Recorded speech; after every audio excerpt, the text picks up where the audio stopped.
Yeah, we're live. Hello, hello. Um, cool. Time to just find a game. Let's see. All right, see a CC game.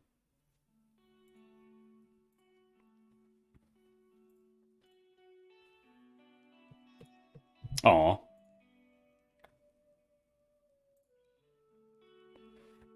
Okay. All right. Oh, Wiggins and Azalea. Okay. I actually don't even have like an Azalea set up on the side, so we're gonna need to make one on the fly. This actually happened to me at I think it was the Singapore calling. It was round 3 of CC.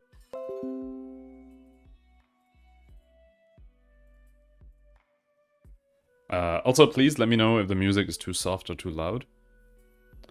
Okay, so we definitely need to see and keep track of my reds. So I believe I have 6 reds in the main board at always. Yeah, the Aether and Ice Veins, yeah. So I want to get up to 19. So that's 2 here, 8, 11, 14, so 5 more reds. Okay, bring in the Ice Bolts. Wait, actually no, not the Ice Bolts, I'll bring in the Fighting Spirits, there we go.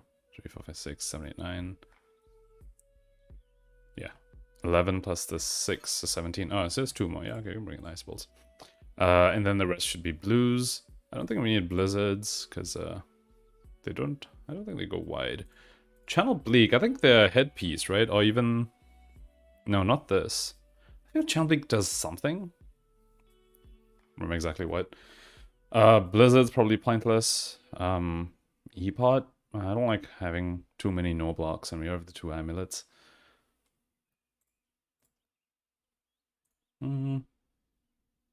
Right, sure, whatever.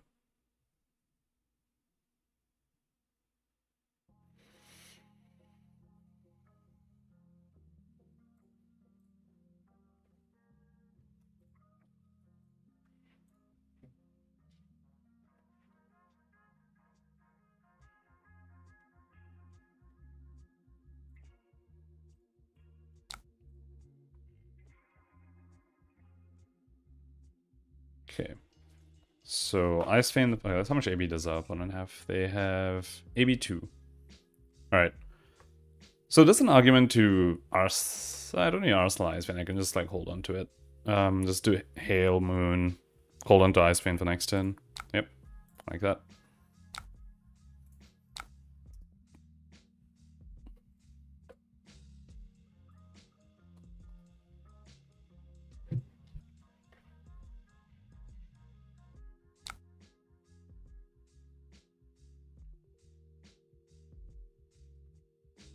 Yep, right.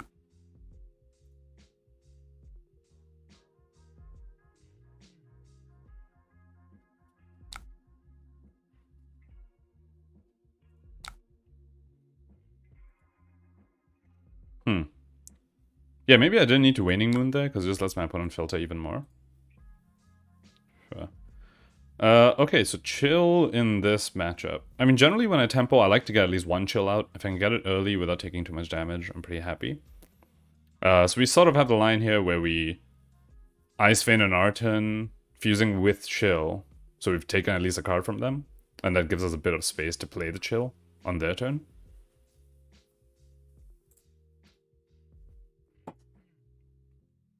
See what they do.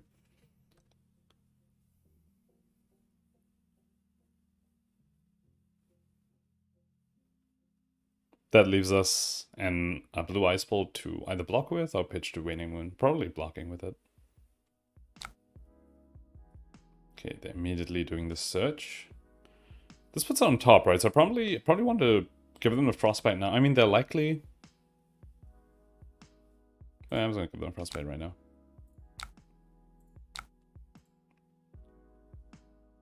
Just so they need to pitch for the Azalea activation. Okay, they took the 1.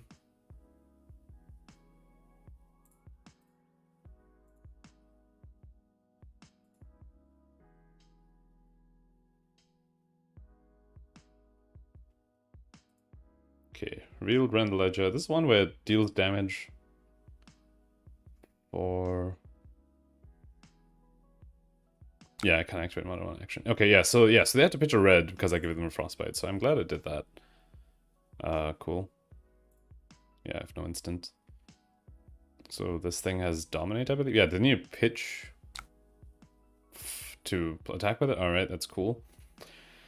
Alright, so we can take 3 or we can deal 3 with Waning Moon.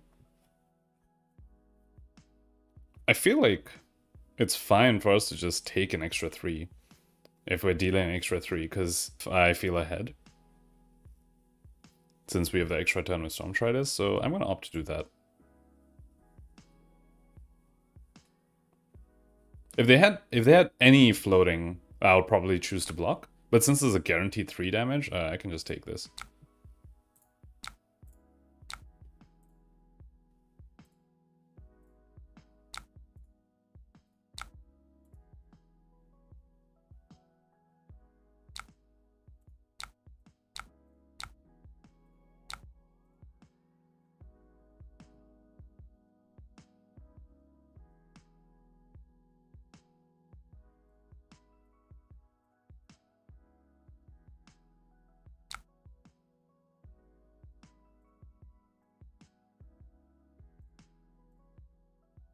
Oh, Sigil of Solace. Alright. Cool.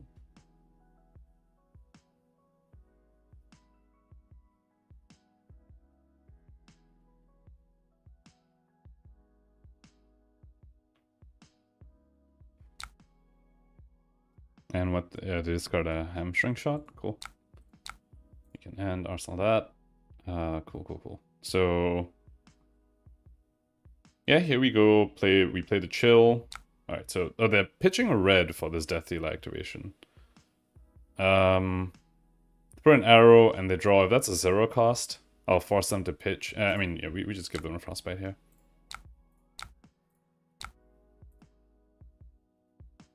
And on our turn, we can just do the red hail and arsenal the blue hail.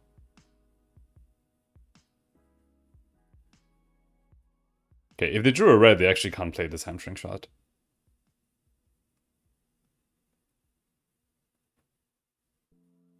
It kind of looks like they might have, since they're not snap firing this.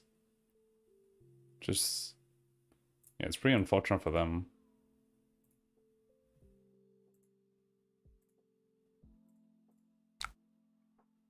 Okay, no, they drew a yellow. Okay, cool. So, alright, so if we send the hail on our turn, we're presenting 6, so we're taking 5 to like send 6. Alternatively, we can like take 2 to send 3 if we just block 3 and Waning Moon here.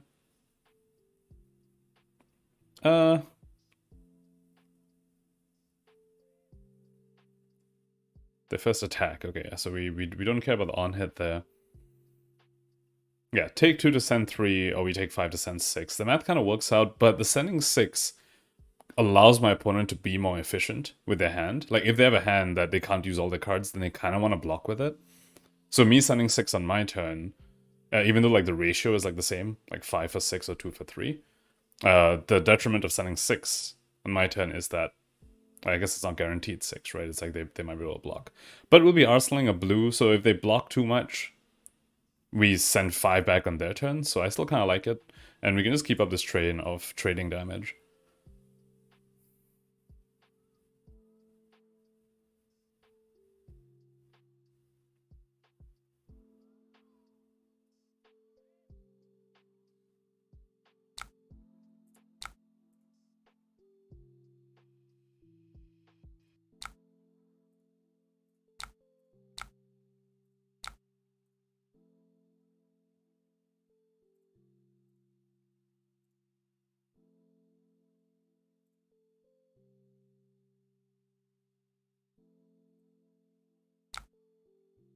Test. Okay, cool.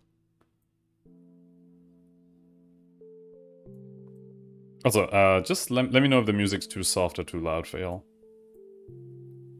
I just added that in, like, today. Alright, what did they do?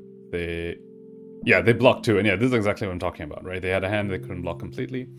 So, I mean, they couldn't use completely offensively, so now I'm giving them the chance to be efficient with their hand by doing the 6 on my turn, instead of the guaranteed 3 on their turn just now.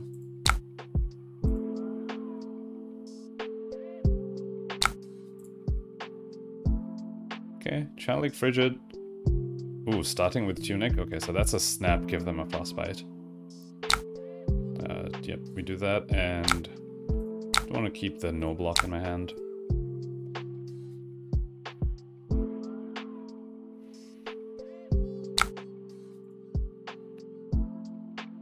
It's been a lot of reds from my opponent. The only blue we've seen so far. Oh, we've seen yellows, I guess. The only blue we've seen so far is the spec.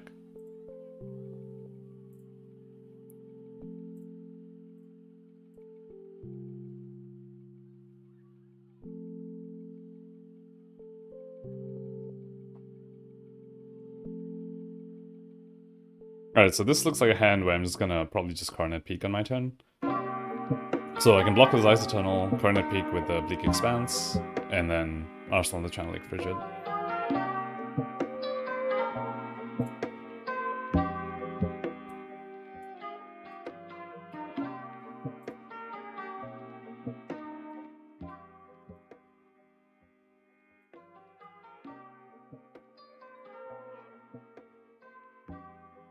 Interesting.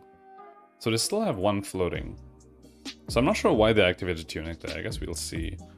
I can wait for the Waning Moon. Wait to see what they do. Battering Bolt. Okay, cool. Well, we don't care about that non-hit. So... I see. Okay, and they also... Right, they're playing the Sigil, sure. I guess, I mean, is that the solution for not having too many blues in their deck? Sigil of Solace and Death Dealer drawing them cards. Oh, it feels a bit sus. But alright. Cool. So, yeah, we just block with Ice Eternal.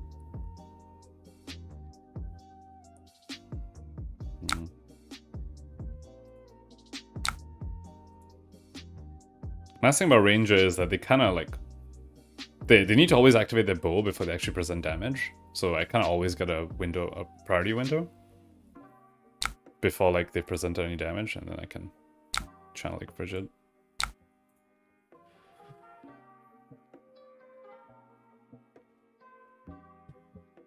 Ah, yes, yeah, Channel Expanse stops the tutor. I was like, I remember Channel Expanse does something against Azalea. It stops this. I don't know if any Azaleas are running 3 of a kind. Thanks for tuning in, y'all. Oh wait, ooh, I do need to check that. How do I mute? Cool. Guys must have yeah, okay, cool. What did they do? They discarded a Release Attention. They could have pitched it. I'm curious to why they discarded that instead.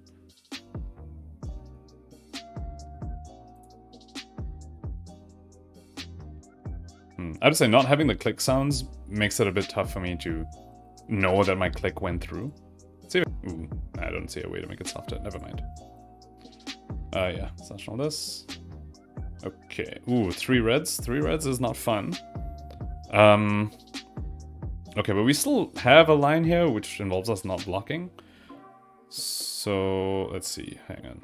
Wait, do we have... Yes, okay. So the line I'm thinking is we activate Tunic and pitch a red to play this channel. Or pitch the red Hate the Hail play channel. Wait, did they just pass? Are they just passing? Oh my god, they are just passing. Okay, well, alright. Then we don't need to play the channel right now. We can just save it. Okay.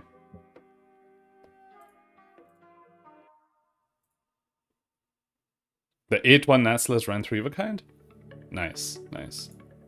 Okay, so they just passed. I mean, I guess that was just a Ranger brick. So, let's see. I mean, I kind of like just shooting the Ice Vein fusing with the Hail. And then pitching Hail and CNC to Moon. Ooh. Music just got loud. Hang on. Okay. Yeah, and then so we get the Ice Vein and the Chill proc. We also get rid of the reds in our hand by pitching to Waning Moon, and we still have Channel Leak Frigid and Arsenal. Kind of like that. Alternative is just sending a CNC. I mean, I think, yeah, we just send Ice Vein, right? They have so many cards. Cool.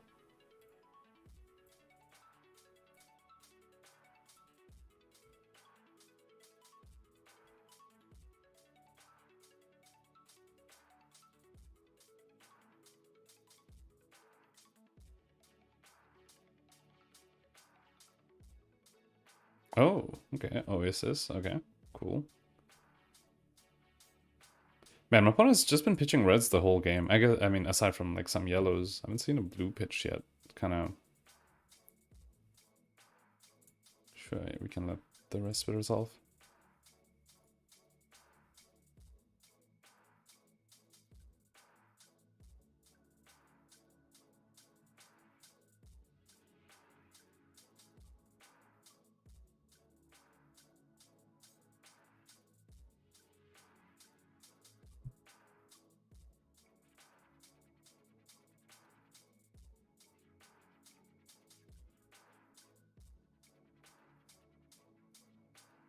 Yes, we still take their whole hand. The Ice Vein dealt 1 damage, which is interesting, because then they lose the last card in the hand anyway. Shouldn't they have just pitched that to block the Ice Vein?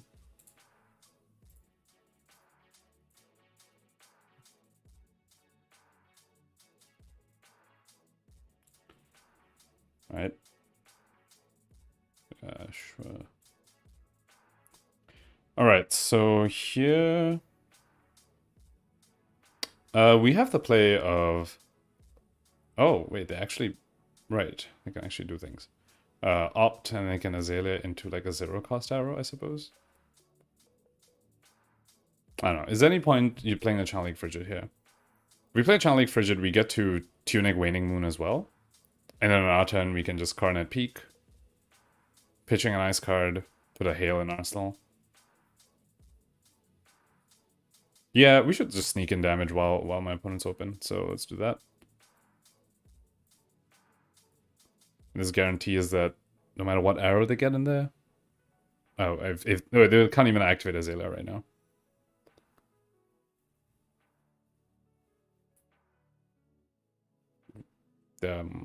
Yeah.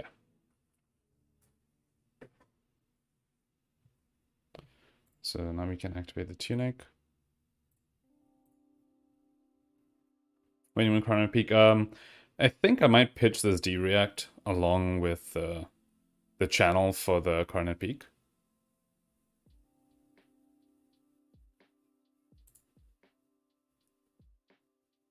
Because since I have channel up, it's like, I want to make sure I'm being aggressive right now. I don't want to just hold on to D-React.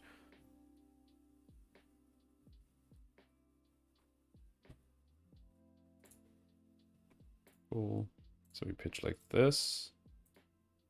Opting to keep the Hail over the second channel, because like I said, I just want to be aggressive while I have my own channel up. And the life totals are getting pretty low, where my opponent needs to start being afraid of like Stridus plays.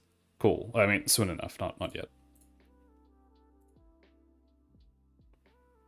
Although they kept take cover in? Yeah, true. Maybe they're hedging for the Michael Hamilton style. I mean, I am running the Finals Fighting Spirits, so I don't know, but yeah, I'm not sure if that's a correct decision. Although from what I've heard, apparently all the Icelanders and Talishar are playing Hamilton's list with like the Scarfa Scars and like all that stuff, so... okay. So they pitched a yellow.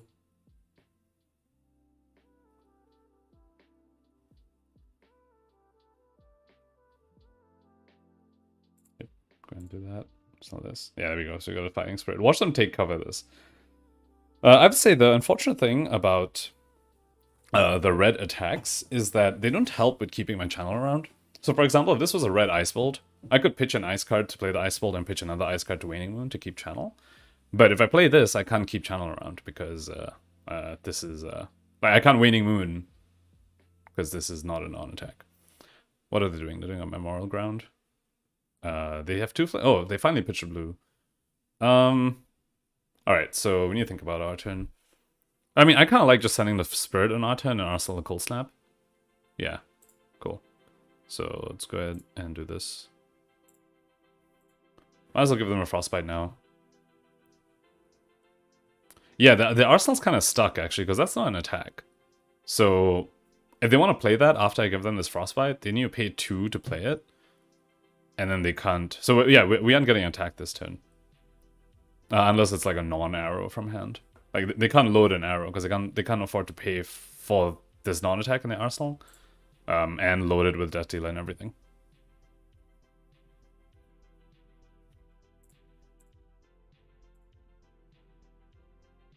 Have I been trying E-Strike at all? Not yet. It is something I'm interested in trying. I just couldn't find space in the list for it. I think what I've heard a lot of people doing is they've started cutting freezing points, and I think there's a very real argument for that. So I should probably, I think the next thing I'm going to try is cut freezing points for E-Strikes. I'm not on the Wounded Bull train. I have to say, if you guys haven't checked it out, by the way, the MNR podcast, which is Michael Hamilton and Roger Bodie, they do a podcast, which is really good, and they had a recent podcast talking about that Icelander list. Well, they both played Icelander. Roger got like 3rd place at the calling, and Michael Hamilton obviously won US Nationals. And I was listening to that podcast, and I found at least my Icelander playstyle, I was relating a lot more with what like Roger Bodie was saying, how he plays Icelander, where he likes to, try and set up like one chill into aggro, and then use that to like get tempo and stuff. Whereas Hamilton was talking more about how he doesn't really set up chills that often unless the opponent's like trying to fatigue him. So yeah, so that was just interesting, and yeah, and so with that, I'm sort of the list, like my list is actually very, very close to Roger Bodie's list. I believe we're only like 6 cards different, but one of the cards that was different is E-Strikes, I believe. If I'm not mistaken, he does run E-Strikes. So yeah, that's something I should look into.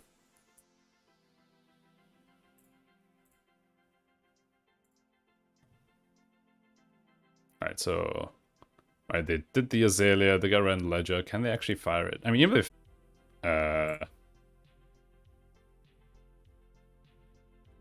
okay.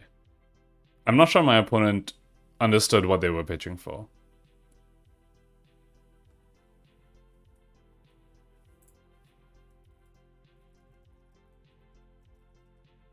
Okay, cool. Yeah, I don't mind them undoing.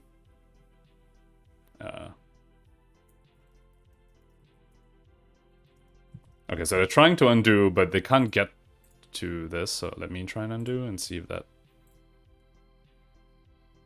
doesn't help.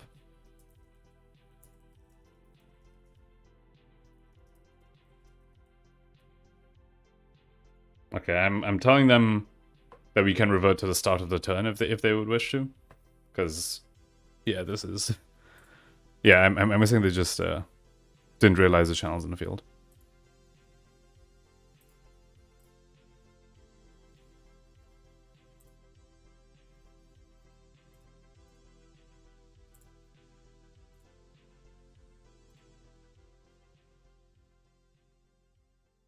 Yeah, Levi, I think the two of us also ended up like on very similar lists. And so therefore we were all kind of like you, me, and Roger kind of like we were all pretty similar. Yeah. Michael's take, I mean, obviously it's straight up, it's brilliant, right? I like the idea of physical attacks in Icelander for sure. Because the opponent like brings in all this like AB and you're like, here's like 8, and they're like, god damn it. It's why I was a huge proponent of like CNC in the first place for in Icelander.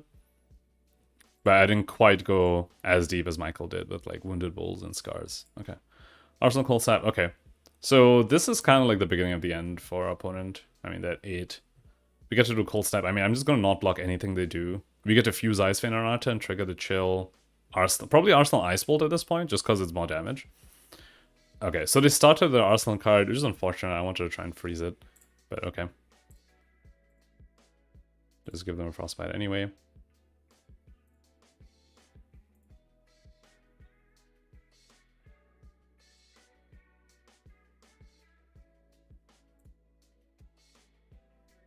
You were less than the attack actions, and now you're convincing that we need some. I am glad. Did you end up putting CNCs in the list? Did anyone end up convincing you? I know James ended up being convinced about CNCs. And I was obviously on it from like the beginning. Just because it felt like such a good way to get tempo into like Runeblades and Fi. Where it's like, you have to interact with me. Just because I found like relying on only Ice Vein sometimes wasn't quite enough. And I don't know, I just preferred like sending a CNC over an Ice Bolt. Because an Ice Bolt, they can just ignore an Ice Bolt, which is like what they want to do. It's just vanilla damage, but a CNC they can't just ignore. And yeah, I've never been sad sending a CNC at my opponent, but I have been sad sending an Ice Bolt. Oh, James and you on the same list, and you like the CNCs? Nice, I'm glad. I'm glad you did. Okay, so before my opponent draws from Death Dealer, let's send them the Waning Moon damage. I like doing this, like, whenever an opponent has like a card draw effect, you try and sneak in your damage at that point before they have information. Before they have information of like how many extra resources they have. So it just makes it difficult for them to make that decision. Yeah, so over here, I mean, yeah, we'll just block with a Frosting, go into the yellow Ice Vein, fuse with the Ice Bolt, and then we rip their hand on our turn, and on their turn, we have the Ice Bolt into tuning Waning Moon, and that should be game. And yeah, so I'll just be blocking a Frosting here. I mean, if our opponent like pitches everything, we can... Oh wait, no, I've already used Waning Moon. I can't kill them now, actually. Sure, let's just block with the Frosting.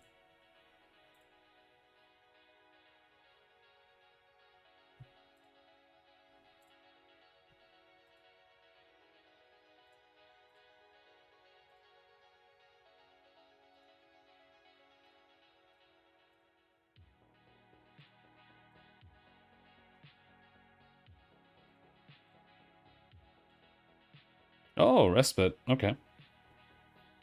I mean, I'm pretty sure we still rip their whole hand, even if we don't leak into any damage.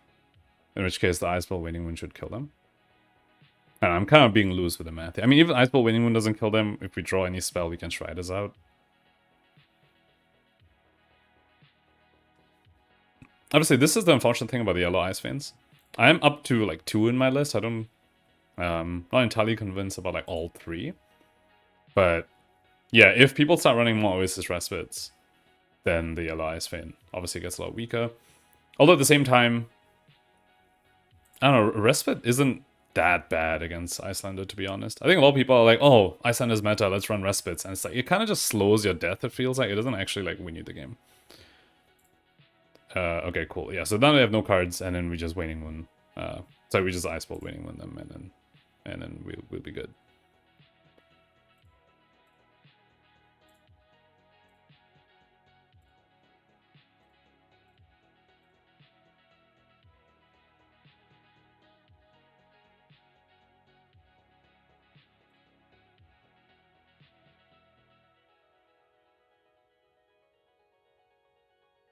Sweet.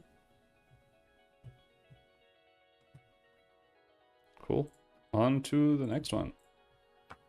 Oh, damn. But this happens to me a lot on Talishar. I'm like, I see a thing and it's like, I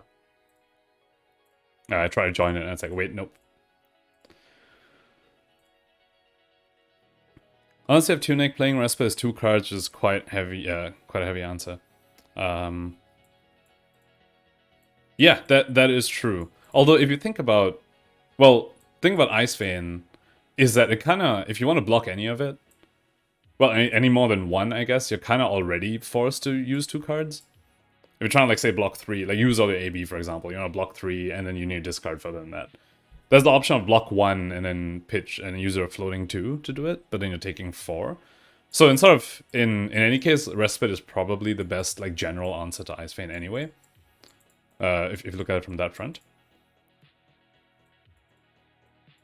Am I running Oasis? Yes, I am. Although I know Roger Bodie and Michael Hamilton both are off it. But I just find I've been finding it very useful in the Guardian matchup. I don't play it anywhere else except in the Guardian matchup. And I've been really liking it there. With how aggressive they've been being, that they are right now. I really like the Oasis. Although it is also on the watch list, so to speak.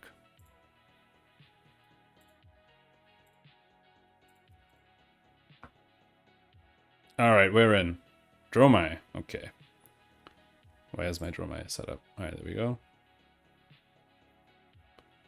Player 1 is disconnected. Wait, but they chose... They weren't choosing who to go. Like, who's going first. Maybe they just don't want to play against Icelander? That could be it. Maybe they're sick of playing against it. Alright. Blitz.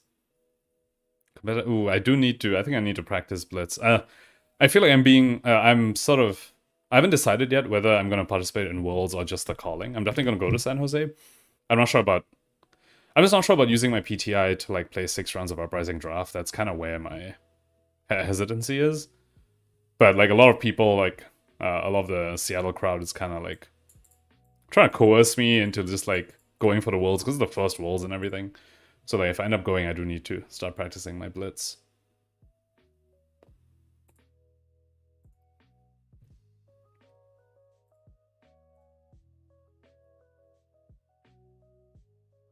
The video is choppy every few seconds. I have not noticed. Thanks for pointing that out. I'm not sure what I'm supposed to do about that.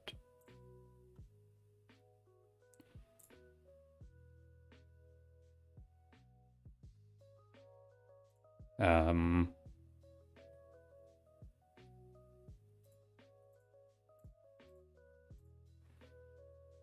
wait. While waiting... Well, actually, let's see if...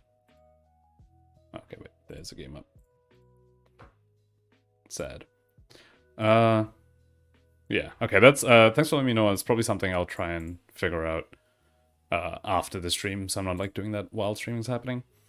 Icelander Blitz is just easy mode CC. You know, I've heard that. I've heard the Icelander Blitz list isn't too different from the CC list. I do know, I think, at least one of Seattle locals who, like, won or got second place at, like, 4 or 5 different skirmishes on Icelander is running Weather Vanes in the Blitz list. And I feel I totally see the value of Weather Vanes in Blitz. Like, just the Weather Vanes, like, freezing point combo on your turn, you time walk them and you deal them, like, 1,000,000 damage. Sounds pretty insane. And then you can, like, I guess Strider's freezing point on their turn in response to Frostbites, or a big Ice Eternal. So...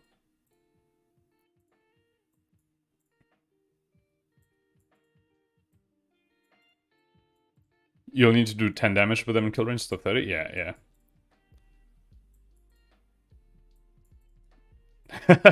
Yeah, Teklo Foundry knows exactly who I'm talking about. Do they run whatever you want in Icelander Blitz? Alright. Although I think, and from what I've heard, and just from, I guess, theory, Insidious Chill probably is a lot less value in Blitz, right? I feel like you at most get like 1 trigger off. We're against a Bolton. Oh my god, that's another matchup where I just don't even have a sideboard for this. So okay, what does Bolton want to do? I'm just gonna assume they're on the combo one, so let's go and put in Blizzards. You know what, let's just put in a Channel Bleak in case they try and tutor into us. You definitely want the Ice Veins. CNC might be useful, right? They kind of plonk a Lumina in there, in their arsenal, and then you just... Or the tutor in the arsenal, and you just CNC it. Again, make sure... Yeah, okay, let's, I guess, figure out the reds first. I have 6 reds main board, plus 2 more here. I count the yellows as reds, basically. So 8, and I like 11 more. Fine, I guess CNCs come in. 8 more. And this is 5 more. Should bring the Ice Balls. And then, I mean, they are a warrior, so do I want D-reacts? Or do I just want more damage and just try and kill them before they combo? It's probably the kill them before they combo, right? So I probably want freezing points.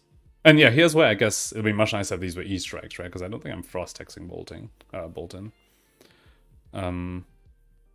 So it's either freezing points or it's D-reacts.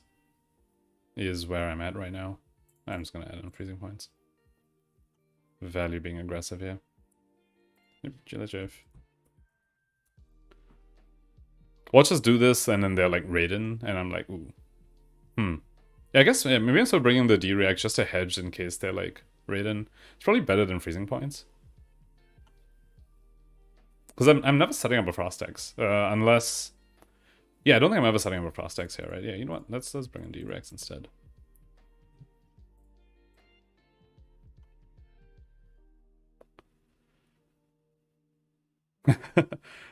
How dare I not have a Bolton sideboard plan? Yeah. Cool. Alright, yeah, I'm just gonna try the G-Reacts and see how that works. Is fatigue an option here?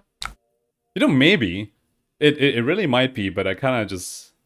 It's not really interested in, like, trying to fatigue my opponent. Oh yeah, so they're on Sabers. They're on Sabers. We're good. What is this? Okay, Spell Void 2. And, wow, AB3 Spell Void 2. Are we getting fatigued? What is this? Okay. So, okay, we've got turn 0 chill, which is obviously amazing. Brain Freeze. I don't even know Bolton's cards. Is Brain Freeze ever useful?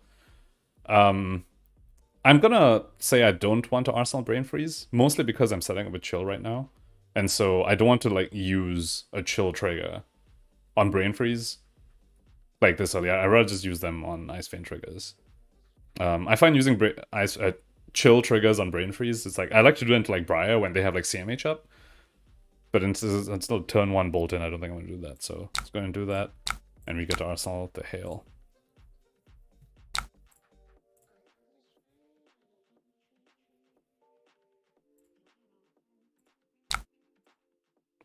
But yeah, I guess we're going to see what they play, and I'll know whether they have many 0 costs. Okay. We see a Frost X. this sort of opening, you know, I like this into Guardian. This is a chill turn 0, Frost X next hand. Okay, what? Okay, what are we facing here? Oh my god. Okay, they pitched Illumina. And what is this?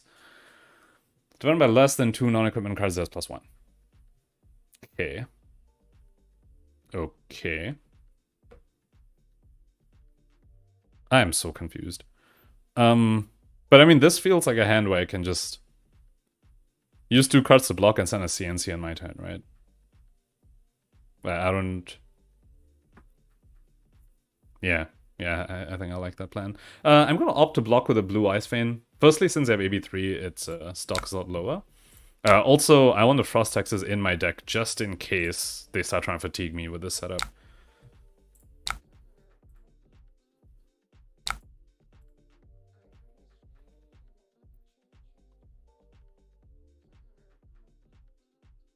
Watch out for the pummel. Oh my god. Alright, okay, they passed on reactions. Oh my god, yeah, with a pummel Wooden Hog Bolton. Okay. Alright. Let's see. I mean, I just seeing this setup and everything, I'm guessing they're just gonna block the CNC. But at least that opens them up a little to, like, my blue hail on their turn. Yeah, look at that. Look at this. Snap blocks this opponent. Okay. Maybe I did need to set up the Frost X. I might regret pitching that. Oh, wait, great. We see another one. I swear. When I'm against a Guardian, I don't get hands like this. This is... I'm in quite a bind. I almost want to just play this hail right now. Although... Okay, I guess... Did they have a 4 blue hand? Because they blocked with 2 blues and they're pitching a blue right now. I mean, I almost want to just set up this Frost X. Just to see what they're doing.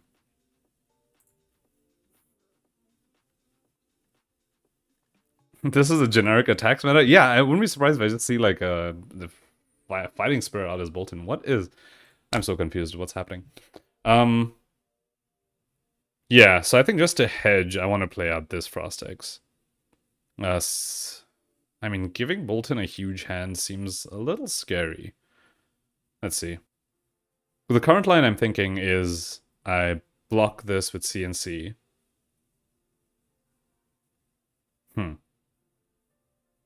And then, what, play this hail out? On my turn, peak Arsenal Frost X? Or I guess I just block this with CNC and just play Frost X on my turn, hold on to Channel Frigid.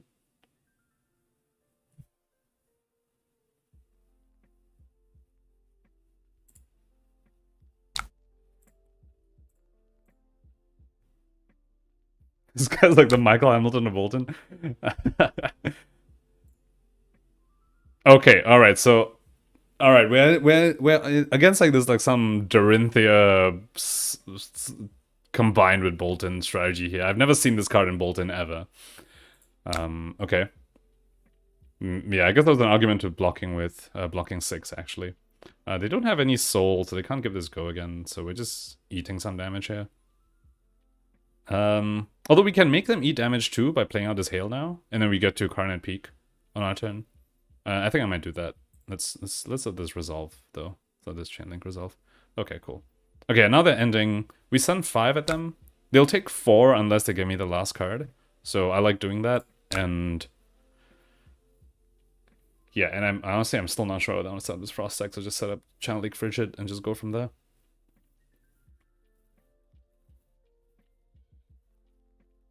Okay, yeah. Just in case they like, you know, like pitch that last card, I'll get more information about how they're playing.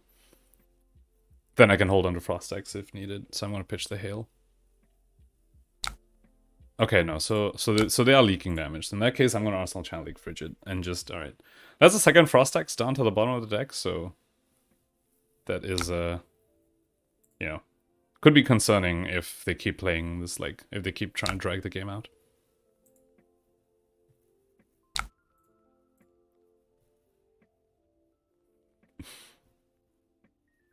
With all the AB and pitching limits, either setting up OTK or trolling. Yeah, I'm so confused what's happening here. But given, I don't know, they're playing these sort of attack reactions.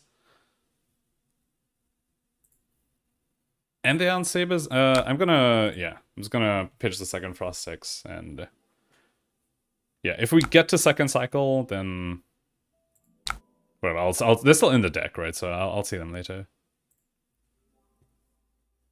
And arsenaling the Channel Leak Frigid, I really like when you have Tunic up. Okay, we saw like all 3 Frost X's like back to back. Again, this never happens when I'm against Guardian. Okay, this is one of those things again. They have no soul, so do I need to keep Blizzard? I mean, they could give it go again with whatever. It's the warrior reacts to give it go again, Blade Runner, all that kind of stuff. Yeah, there's like some Kasai, Dorinthia, Bolton build or something.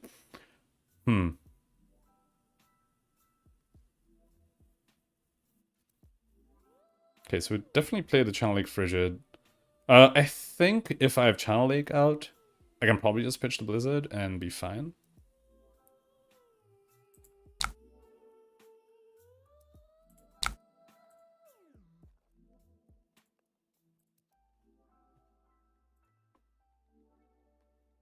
This isn't a combo because they have no combo armor? Yeah, that's a good point. They don't have the chess piece.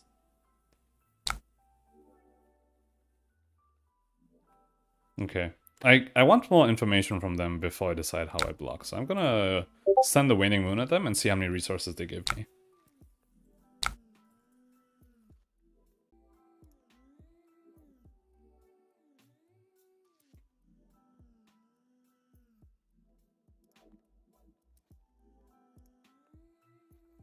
Okay, they're tanking a little on this. So yeah, that tells me they have some math to do for trying to figure out. Yeah, for just for trying to figure out how they can pay for things. Actually, now to think about it, me getting information now actually doesn't help me. Okay, they took all 3, so they need all their resources. This is kind of scary. I mean, do I need to be afraid of reprise? I mean, I guess this Ultra Blood does the reprise. Do I need to have other reprise stuff like Iron Song Response and stuff like that? Sheesh. This is the sort of thing that, you know, it feels like this idea behind the list. I'm not sure about this list specifically, but this idea where you're just playing something that's so that people don't know what's happening could be the sort of thing that like wins you a lot of games in a tournament. I think that's something Michael Hamilton also brought up in his in the MNR podcast, that he felt like a lot of the advantage he had was just people being unfamiliar with his style of Icelander, and I think that's very true. Where just like I have no idea what my strategy should be, right? Like I may have punted by sending those Frost X's down, not knowing that I actually kind of need them in this matchup, and yeah, and I kind of want to block with this third Frost X because it blocks 3. Typically, you don't even need all 3 Frost X's anyway, like even when you're doing the combo. And I know 2 of them are in the deck, so I can block with this since it blocks 3. And on my turn, Coronet Peak. Just keep channeling around Arsenal Polar Blast. Yeah, let's do that.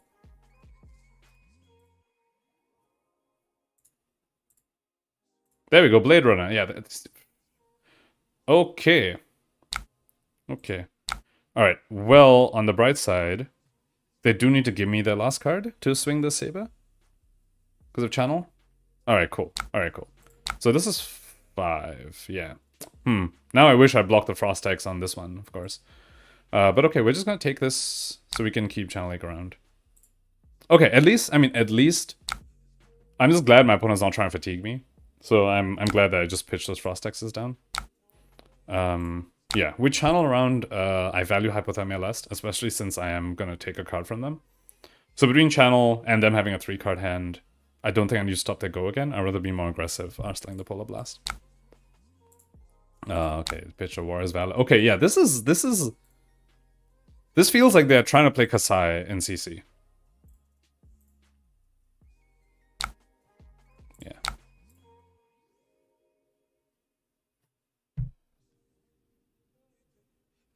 Okay, any moment now we'll see like a red Ice Vein or something. Or a yellow Ice Vein.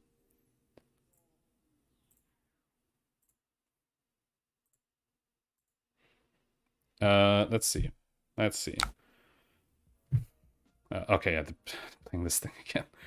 Alright, let's just go ahead and do this. See what do we draw? Hopefully we draw into a red. Ooh, I might have... Oh, I think I made a mistake pitching the ice card there.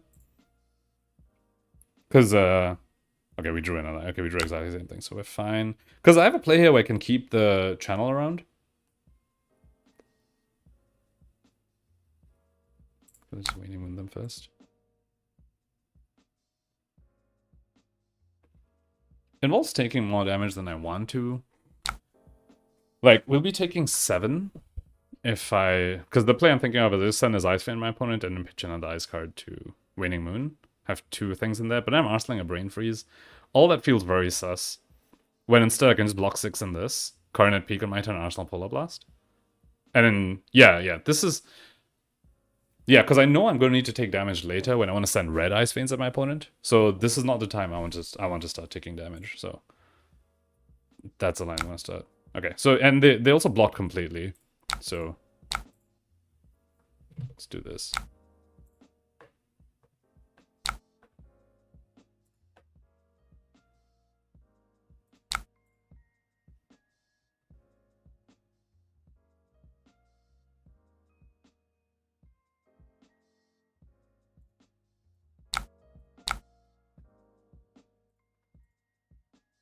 Alright, the stream is lagging. Damn it. Okay. I'm gonna need to figure that out. Yeah, I'll look into it after the stream. Thanks people for letting me know. Okay, Soul Shield. They brought Soul Shield in. That is cool. That's very interesting. Yeah, this is the first time I'm streaming on YouTube, so that I used to stream on Twitch like a long time ago. And I wonder if I just switch back to Twitch, maybe that'll be fine. Brandish. What are we facing right now? Okay. So on our turn, we will have Tunic up, so we can do Ice Bolt, Tunic Moon, or just Hail. I think I prefer that, because I'm not running Oasis Respites, so the Tunic counter is typically just going to be used for Waning Moon stuff, so yeah. Let's do this. Man, I've really been liking Polar Blast. The addition has been great.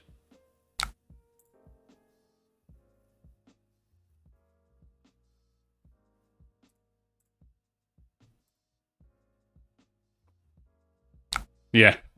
Yeah, people are bringing D-Rex and Icelander because of Hamilton. Which I guess favors, like, the Icelander list, like, I guess the traditional Icelander list. Actually, now that I think about it, because my best Arsenal target here is actually this Ice Bolt, I probably want to just send the Hail on my opponent, so that I have Tunic up for the Waning Moon on their turn when I play the Ice Bolt. Cool. Yeah, so I'll block with his Ice Bolt, send Hail on my turn. Arsenal Blue Ice Bolt, have Tunic up for Waning Moon. Okay, I like that, I like that. Yeah, we just block this, because it's basically blocking 4. Because, yeah, they're going to swing the sword. Cool.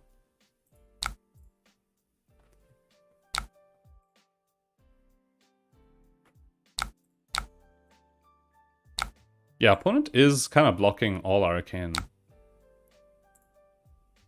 Which, I don't know. I don't know how much this favors them, because once I start triggering this chill, it's it's gonna be pretty hard for them to like stop all my damage.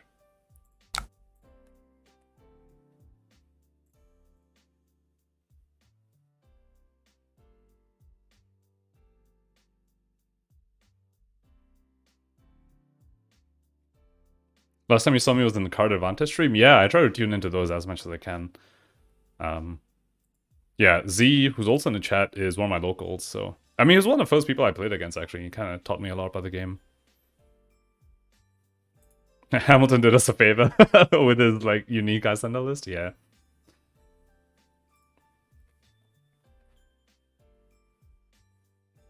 Alright, opponent's tanking a little on this hail.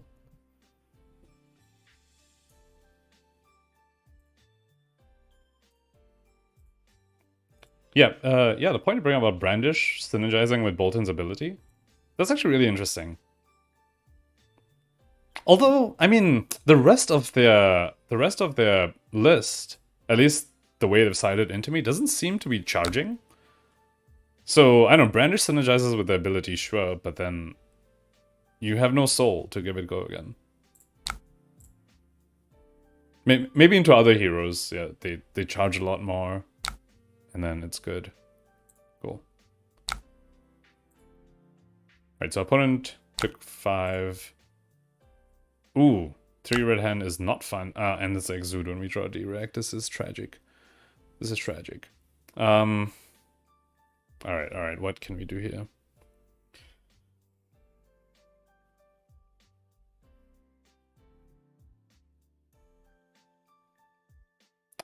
I like giving them a frostbite, because the fact that he just played this and he didn't block on my turn tells me that they probably want to pump this. So if I give them a frostbite, yeah, if I give them a frostbite, then they would need to pitch 2 cards to pump at once, which is fine. So the line I'm thinking of here, I can Tunic and pitch the Sink below to play this Ice Bolt.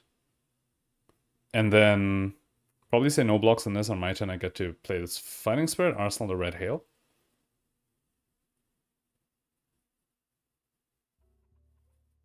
Yeah, alternative is I pitch this blue to Ice Bolt now.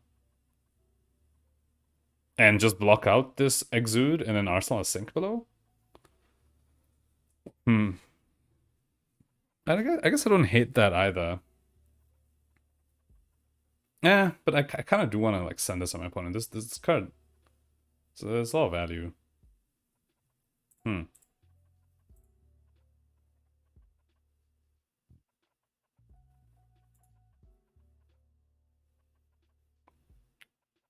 Yeah. Oh, block with final and can use sync. Yeah, of course. Yes, I've completely. Oh my god, yeah, I forgot. This thing has text. It isn't just you just don't get to play. Yeah, no, I can block with this and then use sync unless they pump it twice, which I doubt they will. So yeah, final sync and just send hail on my turn again. Yeah, I like that. I like that. Unless they pump it twice. Unless they actually do pump it twice, in which case that's kind of sad. But I don't think I'm playing around them pumping it twice. Well, there's a real argument that I should, given how little they blocked on my turn.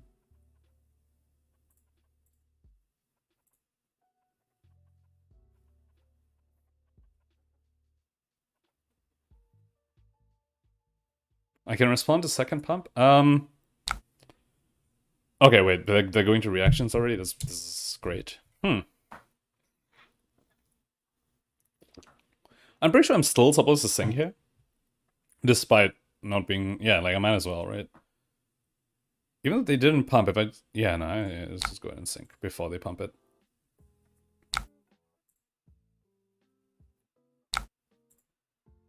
Yeah, and then they just left those cards. I'm surprised. Well, then I'm not sure what that was. They had an extra card. They could have blocked the hail on my turn with the extra card, but they didn't.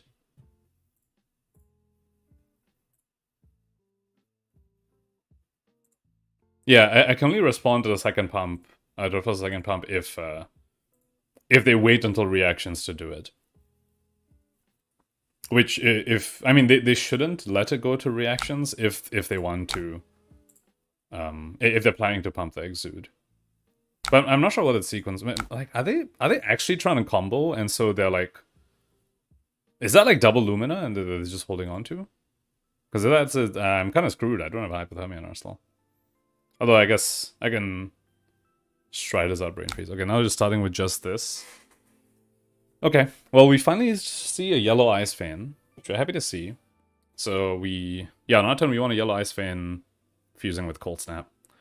Also, our opponent took the entire Hail plus Moon, which does not bode well for us. Yeah. But this is a hand I want to keep, so I might just be eating everything they do this turn. They're gonna give this go again, probably the Blade Runner or something. I can see what they do. And then choose when I want to give them the Frostbite. Yeah, there we go. This is a reprise thing, so I'm glad it didn't block there. And Razor?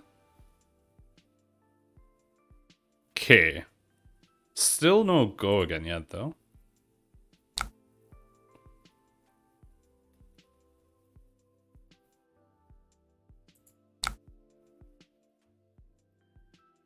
Okay. I mean... yeah, which they still don't give it go again, so... okay, and then they're ending, cool. So we'll go ahead and play this Ice Bolt. Yeah. I know they have extra cards, so they're probably gonna... I'm probably not leaking that much damage, but... it's so I can Arsenal Cold Snap on my turn. Oh, they had a red left, so we actually are leaking decent damage here. Yeah, that's the thing about the AB3 setup, right? It's like sometimes, like I know some Phis are trying to do AB3 into Icelander, and it's like, okay, but like how many blues does deck actually have to support it? It's like the Dromai problem, where they have like 50 AB on the Ash Rings, but they have like 4 resources in hand, so it's like does it AB... like your AB doesn't really matter, right?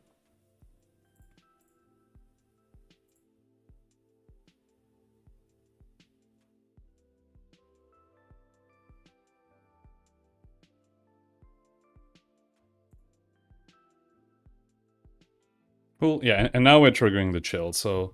I mean, this is kind of like exactly where you want to be as Icelander, where you've just been trading damage, you've been like on even life totals, and then... yeah, and then like with the chills or with the Striders, you just like get so far ahead.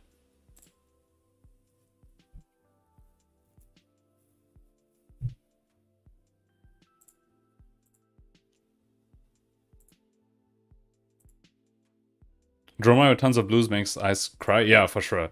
Dromai with tons of blues and like Sand Covers and Oasis Respites Anthemize is really hard for Icelander to beat. But at the same time, if you're that teched for Icelander, like, I don't know, are you beating anything else? Like, I don't know, like, I know Dromai also has problems into, like, Guardians. Obviously has problems into aggro. And it's like, unless you're, like, super teched for Icelander... oh, no, I guess not super teched, but unless you're, like, enough teched for Icelander, even that matchup isn't, like, easy for Dromai. So, flex! We're getting flexed? I am so shocked. Okay. So, I mean, here we definitely just do the Cold Snap. I think between Hypothermia and Channel Lake Frigid, I prefer arsenaling the Channel Lake Frigid. I mean, opponent has no soul, so I doubt we're getting comboed on. In which case, I feel like Channel Lake Frigid does more. Although we are getting to the end game where... I'm just going to Channel Lake Frigid. Let's start with a Cold Snap, though. Pitch this.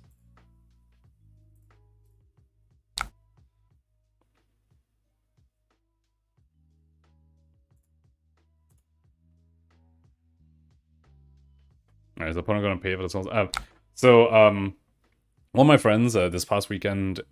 wait, this past weekend was the last time? How long has it been since Nats? But whatever. At one of the drafts, during the Bell Hardened, one of my friends played a Cold Snap against the opponent, and the opponent didn't have an Arsenal. So my friend goes, alright, play this Cold Snap, and I'm assuming you don't pay. And the opponent goes, no, I will pay. And it was like really funny. I'm just like, what? And then later on, my opponent like mooned them for 3, and then is looking at their resources and like, wait, that was really dumb. I don't know why I paid. And it's like it was just shocking. All right, so opponent, what did we drew a blue.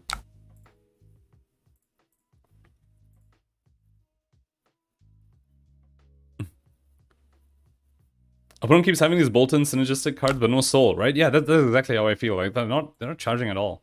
And okay, so this thing's coming in. I mean, we just block 3 and send Ice Bolt on our turn, right?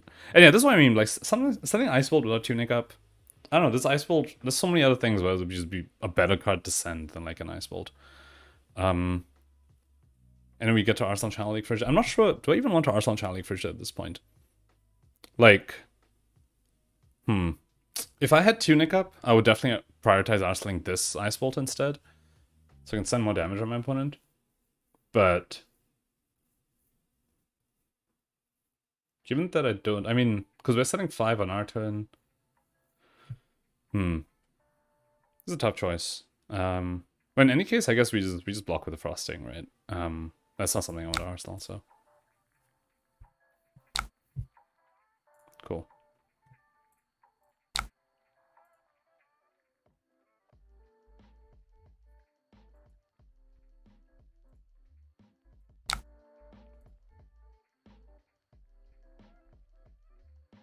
Why? Ice Bull could be Wounded Bull. Although Wounded Bull wouldn't get the buff at this point. Okay, let's see. What do we want to Arsenal? I think we just Arsenal Channel League Frigid. It's probably the more conservative line. But I'm guessing my opponent's gonna start blocking for AB. My prediction is I'm gonna send his Ice Bolt at them. They're gonna block. I feel like they're gonna block a decent amount of it, and then having the blue Ice Bolt in Arsenal feels a lot worse. So let's do it this way.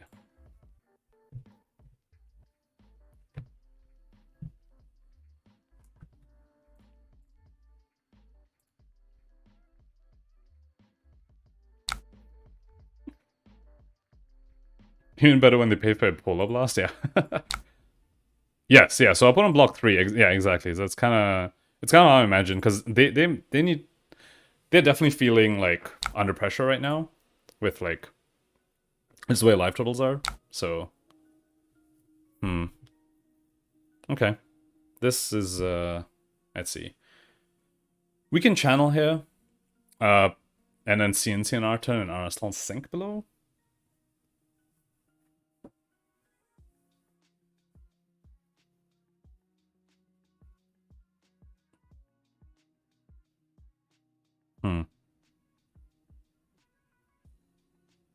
I mean, that's always like a massive tempo stealing play I found, where when you channel on their turn and you send a red disruptive thing on your turn, it's the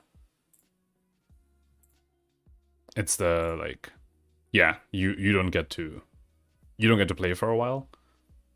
So I kind of like that play, but it doesn't. I mean, they're just gonna block the CNC and probably just pass in their turn. So in Arsenal the sink, it could get stuck. I've definitely been in positions where like a position like this where they're low.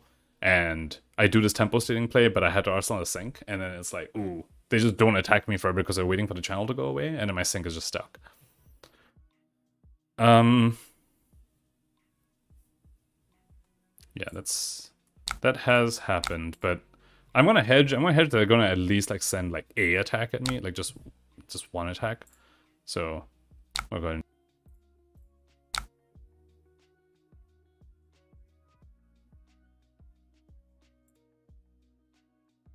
yeah, and we cannot block this. If they pump this or something, then I sink it. Oh, okay, so they're not pumping this. Okay. Okay, so channel obviously gets a lot worse. Sorry, a CNC gets a lot worse if they don't have an Arsenal. At the same time, it's 6 damage. So yeah, I think what I'm going to do is I'm going to de-react this and CNC them pitching the ice card. And I don't have an Arsenal, sure, but it's still 6 damage I'm probably going to need to deal with. Because yeah, alright. I will do that. It's safer than Arsenaling the sink, just because it can get stuck. Yeah, so CNC is going to be 6 damage. I mean, just with their life total, they're probably just going to block with 2 cards, and between channel and them only having 2 cards remaining, we should be very safe, and we can get our Arsenal back on the following turn. There we go. Yeah, so they block 2. On our turn, I'm probably just swinging sword and doing nothing else, because we have a channel. Cool, cool, cool. Yeah. Oh, what? Wait, what? They're actually going all out? Okay, cool. That's me just eating my words, I guess.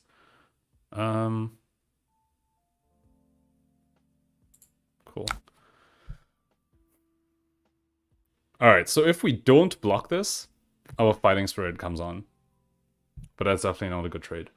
So we can just block 3, take 4, just send Fighting Spirit, and then Arsenal Cold Snap.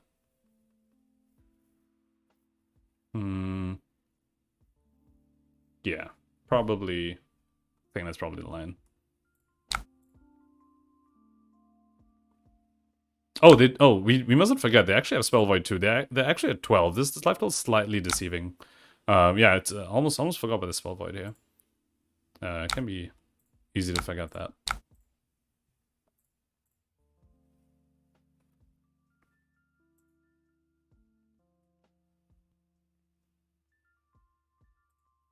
Heart of the Wittenbing charging at me, pretty intimidating. Yeah, a lot of people just wait out Channeling Frigid. Yeah, totally. So, yeah. Was using gloves a consideration? Oh, when I one float after Channeling Frigid? Yeah. It's arguable I probably should have just done it there because the game's not gonna last very long. I might as well get value out of it. And just from what my opponent has been sending me, there haven't been like any on hits. So yeah, I probably should have just been efficient there. Just gained my 2 life with the 1 float. Okay. Okay. This is a cursed hand. It's a very, very cursed hand.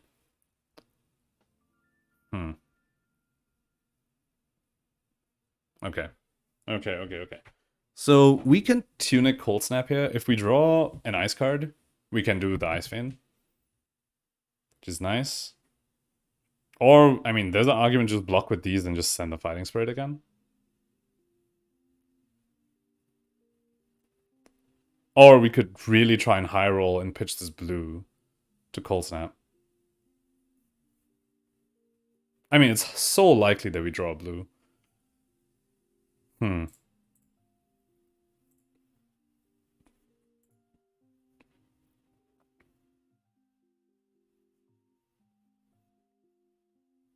I mean, I kind of just want to block one of these and just send Fighting Spirit again. What do we get blown out by? Blade... We don't actually get blown out by Blade Runner. Because we can just give them a Frostbite and they can't swing the second sword. Blade Runner costs 1, right? I'm not trolling. Yeah, it does. So... Oh, no, they...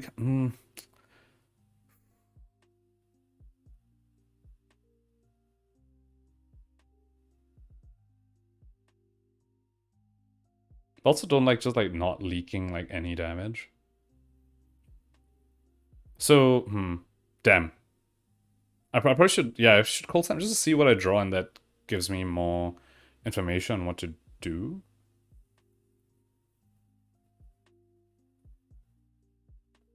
Actually I'm okay just doing this. I doubt they Blade Runner. I mean, I doubt they could pump it. With an outflow but or something, we leak 2. Which is like fine because I'm hitting 7 of them and holding a 5 arcane. Yeah, okay, I'm just gonna block like this.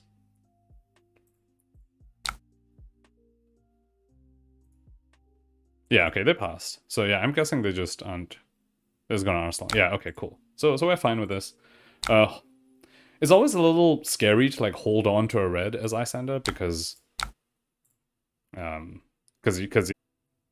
So, yeah. Also, given that we're sending this at opponent, we're like start stripping cards from them, where, yeah. Is this a Michael Hamilton build? No, it's not. This is my own build. This is what I took to Nats. Wait. It's okay. It's what I took to Nats, and I modified it slightly. I've added these Fighting Spirits, and they weren't here in my Nats list, but Michael Hamilton inspired me to add these in. So they're in now, and E-Strikes are also under consideration. Yeah, I would call this more, at least these modifications, I'll call them more like Roger Bodie inspired. Because, yeah, we seem to play Icelander fairly similarly. Okay, blocking with a Lumina, and we saw them, yeah, okay. I mean, yeah, our opponent hasn't, like, charged, like, at all this entire game. Okay, and we leaked 2, and we got 2 cards, so we're very happy. Great, and now we see a million blues. Dauntless. What does this card say? Great, we don't have any D-Rex, so we're fine. Let's go ahead and Cold Snap, and... Wait, I can't tell, is that an Arsenal or is that in the hand?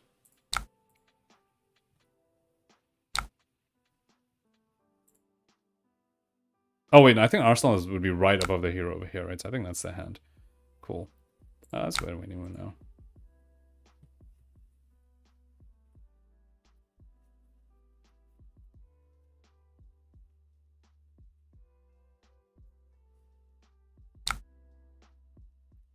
Cool. So we'll be blocking 3, sending Ice Vein on our turn, triggering a chill. Then we get to Arsenal Blue Ice Bolt with Tunic up. So it's nice.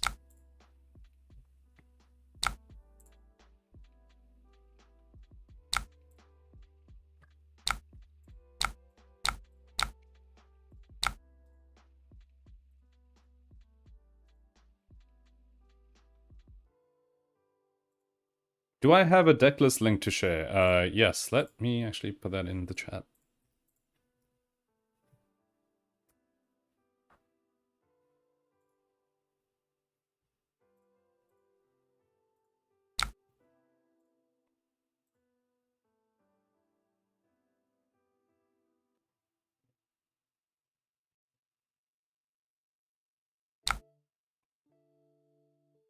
Ah, they cracked the Spell Void. I was like, I saw Ice Vein dealt 0 arcane damage. Like, how is that possible? I was like, okay, they cracked the Spell Void.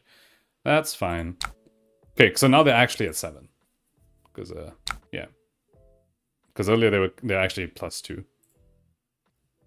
And we see another Ice Vein, so that's perfect. So we want to... What is this? Okay. Okay, but they still don't have Go again, so whatever. Yeah.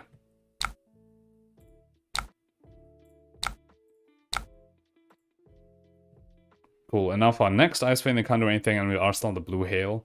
Yeah, so at this point, once the opponents had low life totals, I really prioritize Arsenal, like the Ice Bolts and the Hails. Whereas earlier in the game, I'm prioritizing like the Polar Blast and the Cold Snaps and the channels and stuff. Opponent, yeah, okay, so wait. They have none floating, no... I'm confused. Yeah, okay. So they played that, and then they were like, oh, I need to block out. And so, okay, cool. I mean, alright, the Ice Vein will kill them on our turn. I'll put them to 1, and we have the Hail.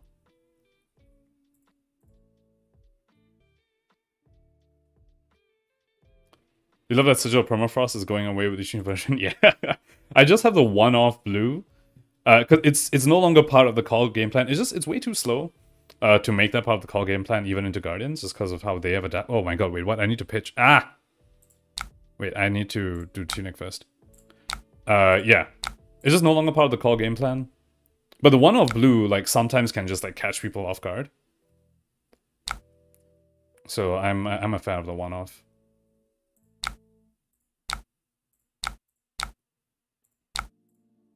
Cool, and we finally were seeing our fusion cards. Our chill was staying there for that was the chill we played turn 0, and we only just finally got the last charge off it, because we were seeing our CNCs and stuff, not enough Ice Veins.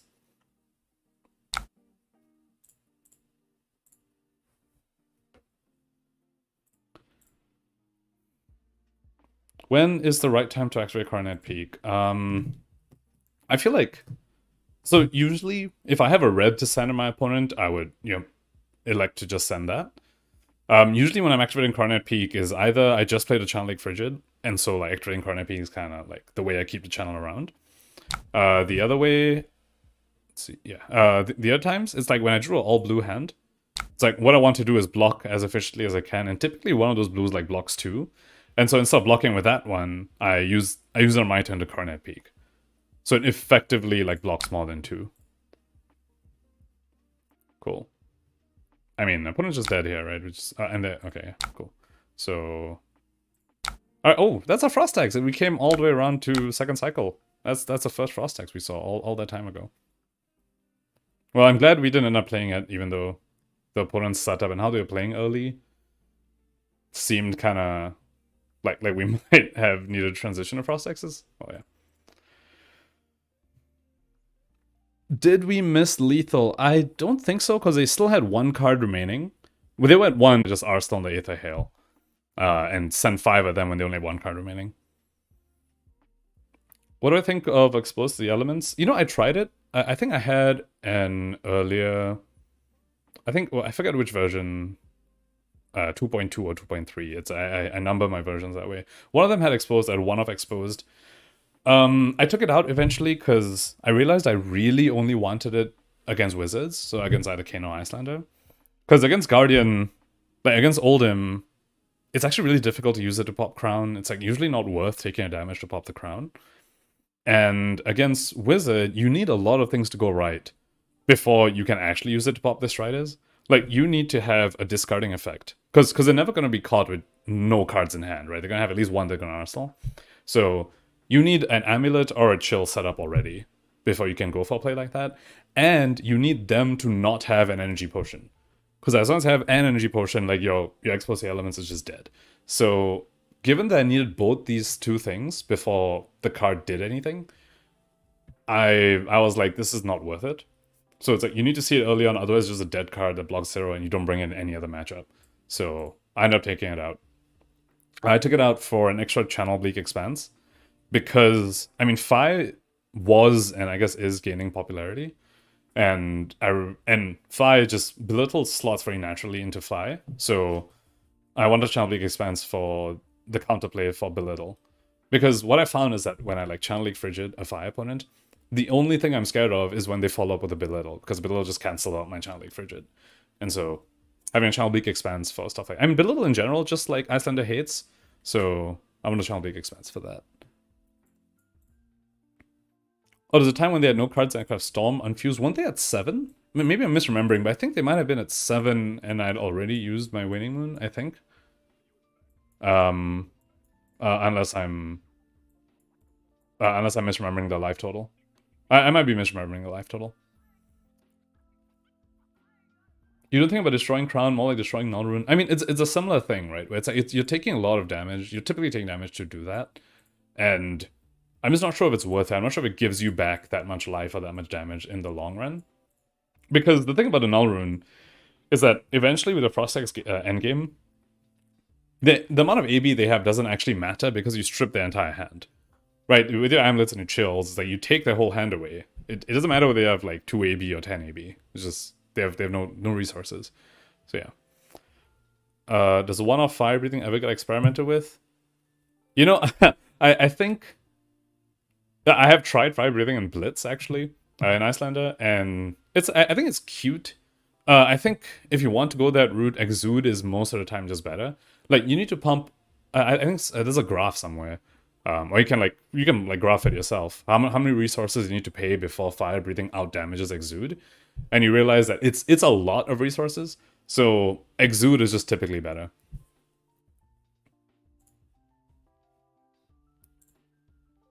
Let's refresh this. Icelander here. You know, I kind of don't want to play the mirror. So I'm gonna wait for some of the lobby. Yeah, I played the mirror like a bunch of times, and I feel like I still don't completely just like understand how the winner wins. It feels very it's a very confusing matchup. Also to some extent, I mean there is some high rolliness that happens. Oh wow, it's two Icelanders here. There's some high rolliness that happens in the mirror, which I feel like is typical for most mirrors, where it's like in the aggro mirror, for example, it's kind of like who like gets their high roll first, right? In Icelander, it's like a little different. Maybe it's similar to the Prism mirror. I never played it, but maybe it's similar where it's like who just gets their board state first has like a giant advantage. Like I feel like my past few mirrors, what's happened is that okay, we're playing, but suddenly my opponent has like one more chill than me or one more Frostix than me. Or vice versa, and then it's so much easier for the person with the extra board state. And then once that person starts triggering the Insidious chills, it's kind of game over. Like they'll do the Ice Veins or even like a Freezing Point to fuse the chills, and then it's like the game kind of ends there because then the opposing Icelander can't like find a pivot. And then before they know it, it's way too low, and if they try and pivot, they just get Storm Striders and killed, or just Ice Eternal and killed. So yeah.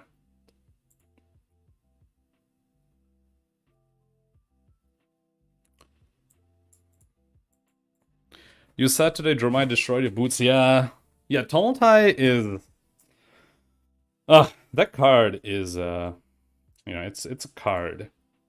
I just yeah, I'm not a huge fan of how sort of uninteractive it is. I mean, I have to say it is not an easy card for them to play. They need to already have Ash, which I guess in the Icelander matchup they always have, but in other matchups they need to already have an Ash, and then you pay 5 to play it. It's not easy for them to play it, so I get that it should be it should be a strong card.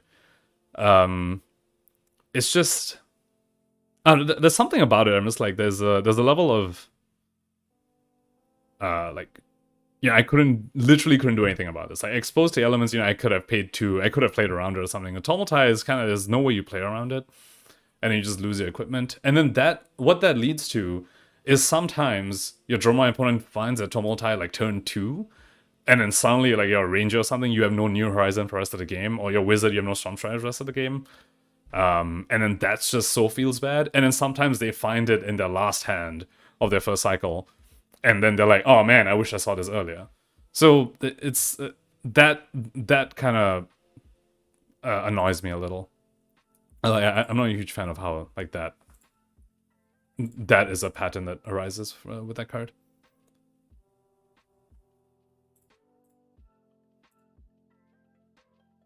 Do you think it'll come to playing Snatch and Elsa? I don't think so. Yeah, I feel like Snatch is at its strongest. Snatch is at its strongest when you can give it go again, or when it's like the last card. Like you don't have an arsenal, or you have no cards remaining. It's like last card you do, your hand's empty, and then that's threatening that you get an arsenal. Getting go again to Snatch is not going to be an easy Icelander. It'll need like a very fundamental shift, like more so than like Michael Hamilton's shift, right? You need like Razor Reflex or like, I don't know, Flock of the Featherwalkers or something. I'm not sure. Yeah, to give you a Snatch go again. And the other case where you have no cards remaining, well, what that can let your opponent do is they just block out your Snatch, and then you don't have an arsenal, and then your hero basically just doesn't have a hero ability. So, like I doubt Snatch is going to be an Elsa, but, who knows? Like, maybe Michael Hamilton's just, like, brewing up a Snatch Elsa.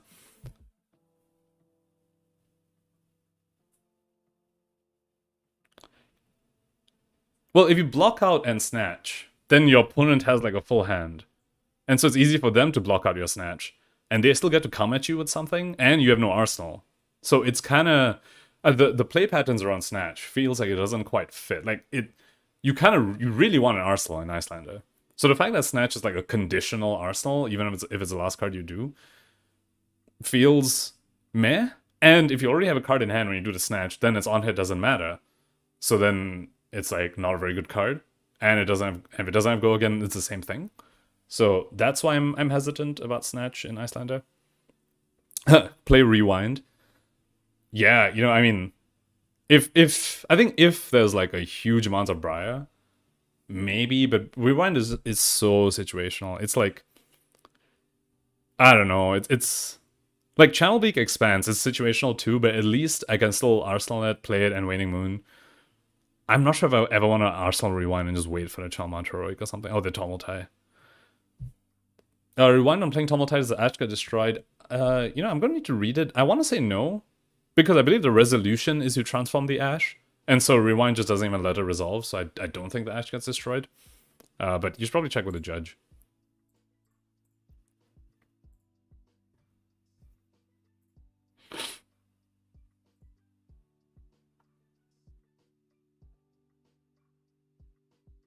So trying to figure out the Bravo matchup, it is rough. Yeah, it can be. I don't know, it feels like my Bravo games have been pretty swingy, where it's like if they find their go against stuff and their big hits early, then it gets really hard.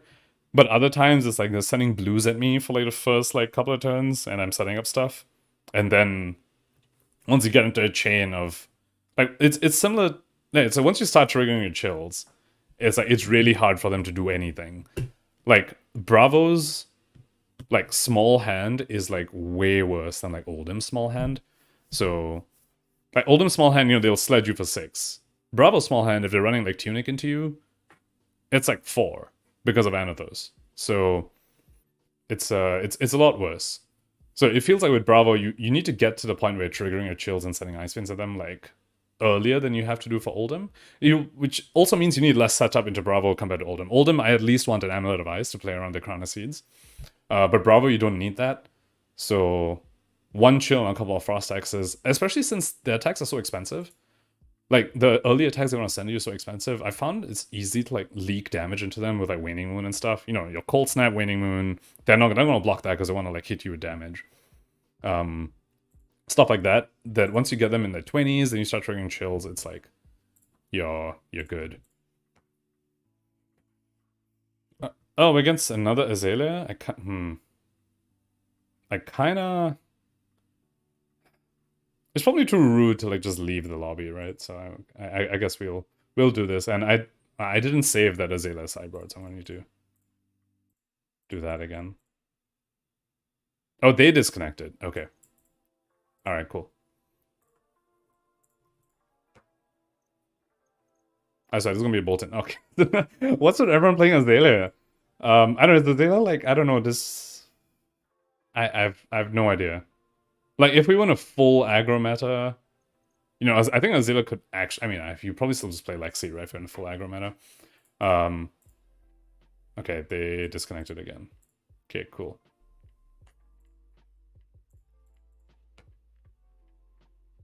Okay. Okay, everyone's Azalea today. Oh, and so everyone's like Azalea or like Bolton and stuff.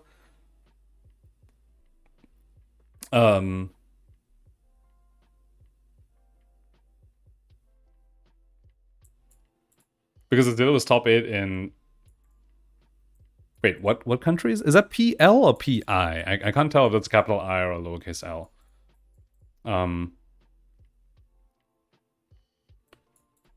Yeah, I mean, yeah, Rewind on Tumultai will still just obviously stop their turn. It's more the fact, like, if your Rewind doesn't line up with a Tumultai, which is going to happen most of the time, what do you do with a Rewind? You probably can't Arsenal it, because it could be there for like a long time. In which case, you would probably just pitch it. In which case, your Rewind is really, if this lines up exactly with their hand that has Tumultai, then this card is good. Otherwise, it's a dead card. And that's just not a card you really want to be playing, right? Okay, maybe I should stop. Maybe I should just not join a lobby for a bit. Because it seems like all these Azaleas don't want to play into Iceland. They keep leaving these lobbies. So if my opponent leaves this lobby, I'm gonna just like hang out and chat. Oh yeah, they disconnected. Okay, cool. I'm just gonna like chat with chat for like 5 minutes, and then try and search for a game. How's the Kano matchup? Yeah, you know, I haven't played the Kano matchup too many times. I think I played it once. It's interesting. I mean, I do run Oasis Respites, so it does make that matchup like quite harder for them. Although at the same time, Respite's not exactly a card I want to just plonk in Arsenal. Because it has a similar problem with like the direct in Arsenal, where it's like if you have tempo, that can just get stuck there. Because you know, so what you want to do is you want to set up chills like early in the game, and then you want to like trigger them, and you sort of make them either go off when they're not ready to go off, or just like not have a turn. In either case, they'll be empty on their turn, and so you having the Oasis in Arsenal means you can't actually deal them damage because you know you can't play Arsenal and Waning Moon them. So there's that balance to strike, but overall we have like more blues than they do, so it feels okay, and we have like more disruption. Like Channel Lake Frigid, like we have Channel Lake Frigid and they don't. Whereas in the mirror, Channel Lake Frigid is like, ooh, who gets that? Kind of just has tempo for that period. But then the other opponent, your opponent gets Channel Lake Frigid, and then tempo's on their side for a bit. Whereas Kano doesn't have their Channel Lake Frigid.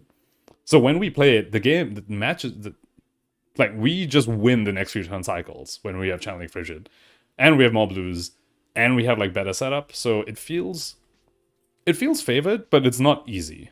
Which kind of is it kind of feels like that's where Flesh and Blood is right now in general. Like a lot of matchups are like, okay, it's difficult, but it's not an auto loss. Or it's favored, but it's not an easy win. So, yeah, I would say, to sum up, I would say, I think we're favored into Kano, but you still need to, like, yeah, play properly. thing Icelander's deck make it better. Thinking Gorg Tome. Huh. I mean, if you're trying to do the Frost Tech stuff, I could see Gorg Tome being a thing, but then when you're doing the Frost Tech stuff, you're typically into Guardian, in which case you having a card that doesn't block can be very, very like tough. Yeah, I don't know, Gorg Tome could be interesting. I see it more as like, oh, I'm really trying to combo, so I want to thin my deck sort of card. The cost of not blocking, not being able to pitch with it is kind of tough. Also, I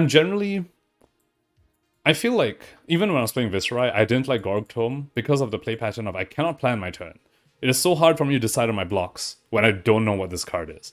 So, that cost, when I was playing Viserai, at least that was the benefit of, oh, you play this and you sort of get a free rune chant, right, because of Viserai's ability, but even that was not big enough for me to want to play it in Viserai, that I'm not sure why I'd want to play in Icelander. Like, given all the drawbacks, I'm not being able to plan out my turn, it's a no block, I'm just like, I don't like it. In Briar, though, it's like half an embodiment of lightning for free, and that's huge. So Briar, I'll play it. But like, Icelander, I'm not entirely sure. Viserai, also not entirely sure.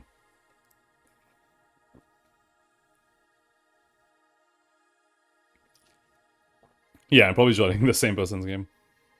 Oh yeah, okay, yeah. Z, yeah, I'll play into you. Do you want to send me a link? You can just like send me a link on Discord or something.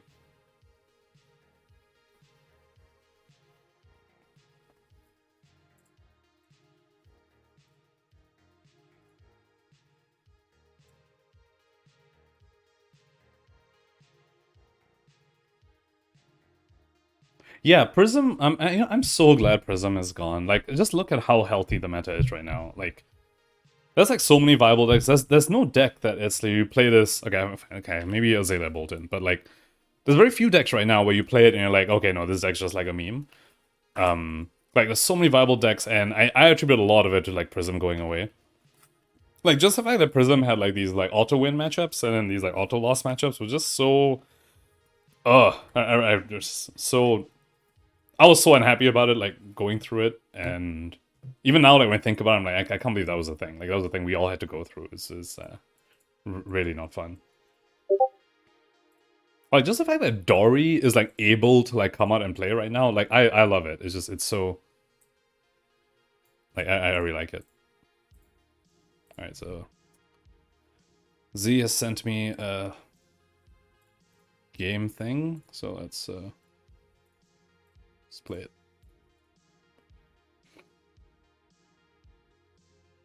Ooh, Briar. Oh, oh, I think he's playing that spicy Briar.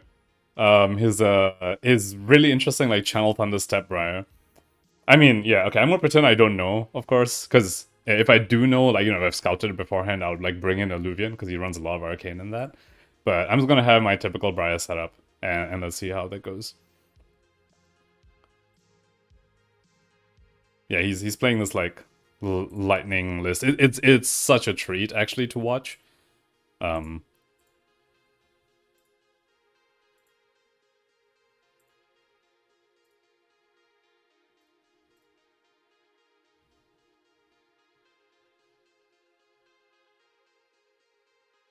Ooh. He's got this cool card back. Oh, okay, wait, in this one I need, yes, always low priority. I think for the embodiments of, okay, yeah, you see, this is what I mean. He's got like stuff like this. Yeah, I think I can turn this off for now, and then, yeah. Okay, so this is Kamemir Arcane. Alright, do we pitch Blizzard or do we pitch Frosting? Do we think we will need to cast Blizzard on this turn? They revealed a Weave Lightning.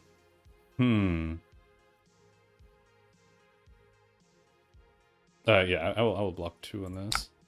I think I value the block more. I'm gonna pitch this Blizzard. Okay, yeah, so they're playing this Weave Lightning. They're probably just banking that embodiment of lightning. That's my guess. Yeah, there we go. Yeah. Cool. Okay, also they have AB1 and Crown of Seeds. That is very interesting. Alright, what do we do here? So, yeah, I do want to send this. But then I'll be left with a red hail in hand. It's still, I mean, they have an embodiment. I need to tax them somewhat. And yeah, I guess I'll just have the Red Hail in hand. And an Arsenal of Hate Foreseen. Yeah.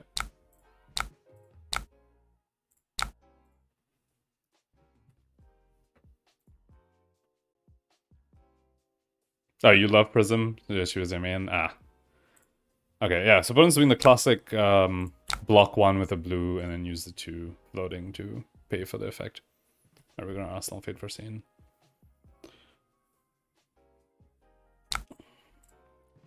Oh my god, 3 reds. Okay, this is tragic. Okay, Snatch with Go again. We have a D-React. Okay, yeah, so we just pass blocks, yeah.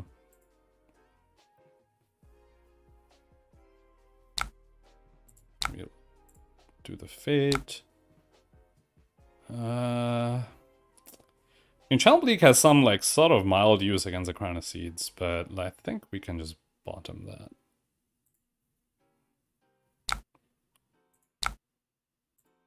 Okay. Okay, Gloomveil. So if this... If this doesn't hit, they won't have Go again. So we just block here. We can CNC Arsenal the Red Ice Fan.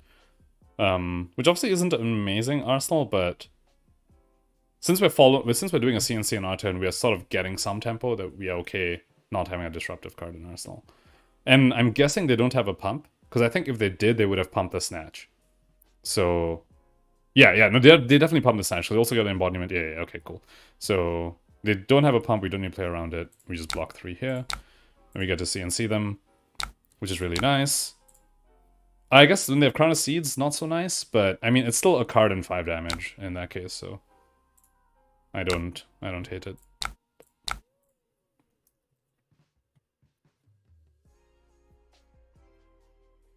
You are missing Chain? Huh. I mean, I guess Chain at least had, like... I feel like Chain, when you're playing into, like, an aggro deck, just felt kind of unfair. Just the fact that they had, like, way more damage, way more cards than you, and just, like, Husk. I was like, what is this? How is this fair? But Chain into, like, a Guardian, like, into, like, an Oldhim or something, that... I have to say, that sounds like really fun to play, at least on the Chain side. On the Oldhim side, I don't think so. I feel like only strategy was what's it called? Fatigue them. But the Chain side, at least, it's like a huge puzzle, right? Oh, wow, okay. So my opponent took 3 and lost a card from Arsenal? I freaking love Command and Conquer so much. Like, when they don't have armor. So we Arsenal this. Oh, dear God. This is not good. Runic Wreck. Okay. Okay. No, we're fine. Okay, since we're doing this, we just double sync this. We fused Ice Vein them and get to Arsenal channel. Okay, cool. Cool. We're fine here. Yeah, so we do no blocks. And we sync. And we sync. I don't like seeing all my D-Reacts this early. Well, I mean, I guess I have 2 more. 2 more left in the deck. But yeah, this is rough. Like, I want to be using the syncs when the on-hit actually matters. Like, just now when I got to Fate Foreseen the Snatch, that felt amazing. Or if I have a chill up and I get to, like, sync the Runic, that also feels amazing. But, like, syncing there felt less good.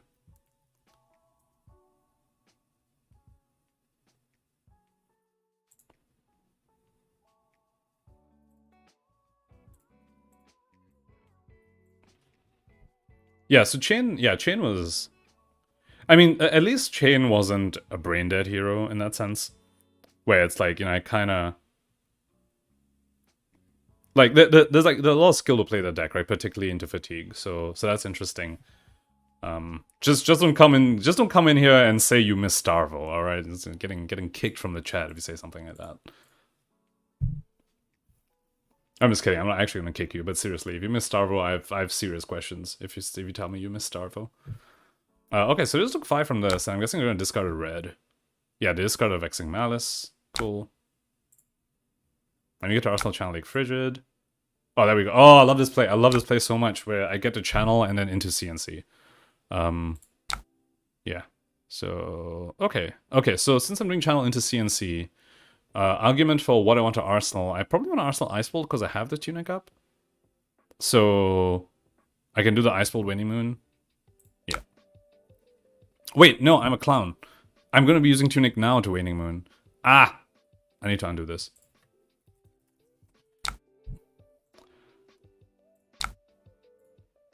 Yeah, okay, cool. There we go. Yeah. What? I have Tunic, I'm just Waning Moon right now. Why am I thinking of the next turn? Okay, cool.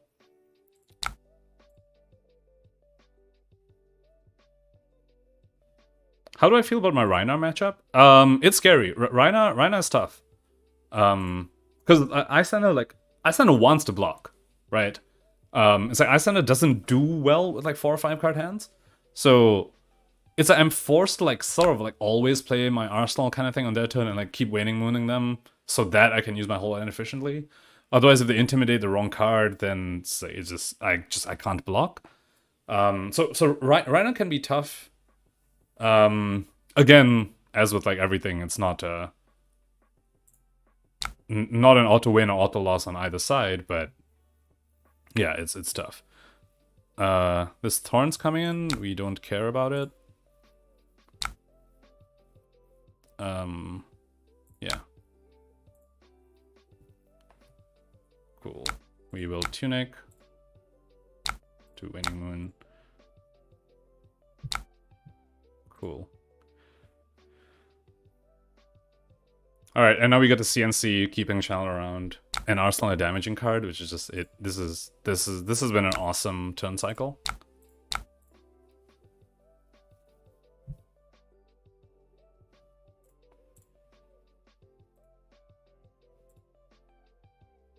Starvo was the biggest reason Prism LL'd faster than you expected?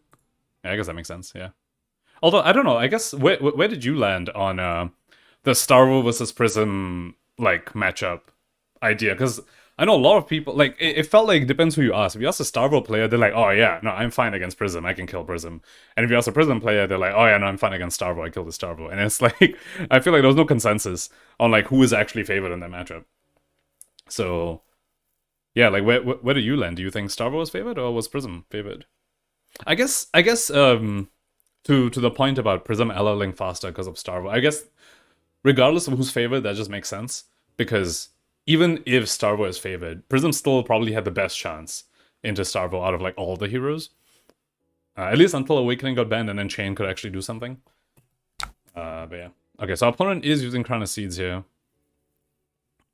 But then they take 5. So it's like, you know, whether they crown, like the crown just saves them 1 damage. It doesn't actually like they still have fewer cards to come back at me with, and that's the main thing about the CNC, right?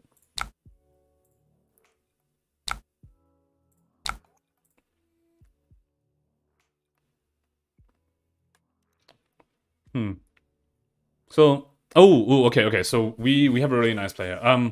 So typically, I mean, the way this game has been going since we're so far ahead, I kind of don't need to set up this chill.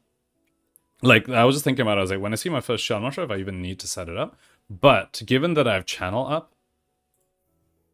oh, my opponent forgot channel lake. And yeah, that I think I mentioned earlier. I feel like it happens a lot in Talishar. It's hard to, like, keep track of everything. So, okay, my opponent wants to revert. Yeah, go. Okay, yeah. So, I think I'm probably not gonna block with the card from hand. Oh, wait, no, they... oh, they pitched the wrong card. I think that's it. Okay. Cool. Yeah, but I was just talking about, yeah, the chill. So, normally life toll is like... okay... that obviously changes things. So what I was gonna say was that normally life tolls like this, I don't need to set up the chill. Since we're so far ahead. But I had the play of I pitch an ice card to chill, pitch another ice card to moon, I got to keep the channel. Of course our opponent's doing this, in which case channel's gonna blow up, so we can't. So really our only play is just block with a 3-block and then sink. And I'm not sure what to do on R10. Like, we could sneak in 5. Yeah, no, yeah, then we just... yeah, okay, cool. So, yeah, so now we revert back to our original plan of I don't need to set up chill. Because of how far ahead we are. So, we're going to block here.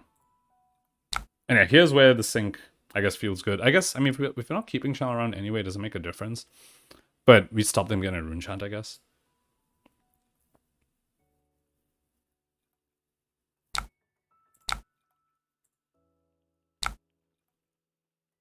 Yeah, no, we don't need to put any card. We let this resolve, and we will sneak in 5. The alternative is... See, what is the alternative? Yeah, we can just play the chill on our turn and keep the hail.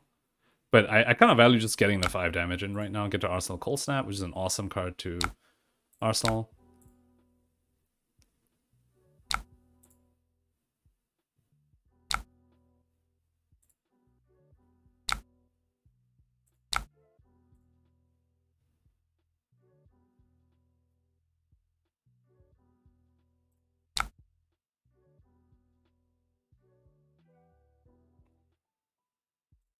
Is that Thunderstep? Yes. So we are against Z, and Z has a very, very interesting Briar list, which uses like Amulets of Ice. And it's a lightning Briar list, basically. Amulets of Ice and like a whole bunch of arcane damage with like Flicker Wisps and like Vexing Malice and stuff. It's actually such a treat to watch. I'd just say it is more exciting when they aren't getting disrupted. Like our disruption has been lining up pretty well with like we had the channel into CNC play, we the earlier CNC. But when it isn't getting disrupted like this, it's actually pretty amazing, like the stuff that deck can do. Because it also runs like 2 more Findal, and then you can play the 2 more Findal from Arsenal, give it go again with a Channel Thunder Step, which works on like any action. So it's really cool. Okay, so with this hand, so yeah, this, I think someone asked in the chat, when is a good time to like Coronet Peak? I would say a hand like this, where it's mostly blues, is a good time to Coronet Peak, although we do have a Brain Freeze. So I might just hold on to a Brain Freeze, fuse it to Channel, get a card of my choice from them, Vexing Malices and stuff, and play a Flicker Wisp. I'm gonna hold on to my 2 floating, and just see if I need to block any Arcane.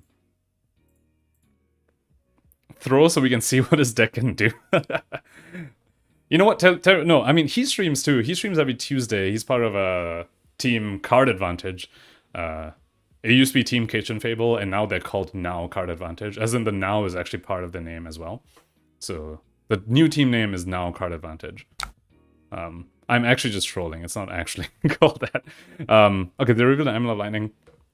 Fused. Okay, and they have an Amulet. They can actually give this go again. What does this thing say? If I've dealt arcane damage, it gains go again. So yeah, see, this is why I don't want to use my 2 floating. So I can stop this go again. Now if they want to give this go again, they have to pop the Amulet. Anyway, so what is it saying? Yeah, so he streams too, every Tuesday. So, you know, we can ask him to play this when he's in stream next time. And you can see it working. Oh wait, they actually, hold on, they only have AB1. Hold on, then I just send the blue Ice Vein on my turn, right? Is that worth it?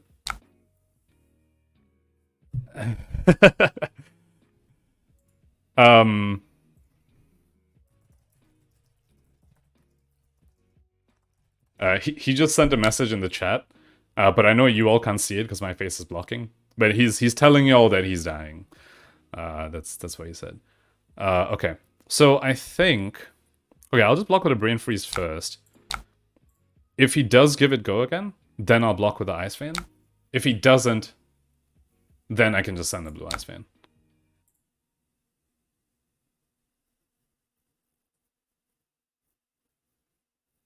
Okay, yeah, so he's not sending. Okay, so we just got to send the blue Ice Vein, fuse with the channel.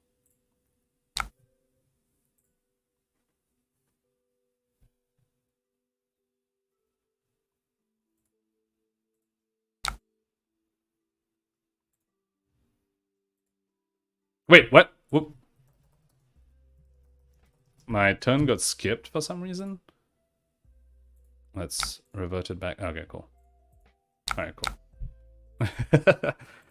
Alright, I want to do this. Cool. And we have channel with Tunic up, which is awesome, because we can just Tunic and then, so we can channel, Tunic Moon. Alright, we got a blue from them.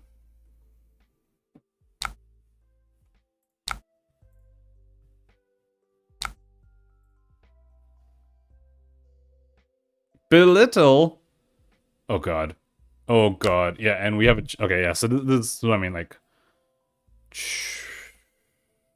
Like, I mean, I'm pretty sure I still play this channel.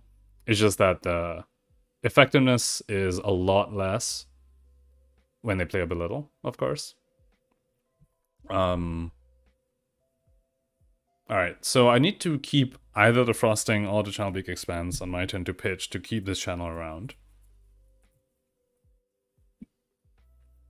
Unless I use Tunic and pitch my red to play this channel. So that on my turn I can pitch a blue, like pitch the frosting, play the yellow Ice Vein, which keeps my channel around, and I get to Arsenal channel beak expanse for insurance against another belittle if he has it.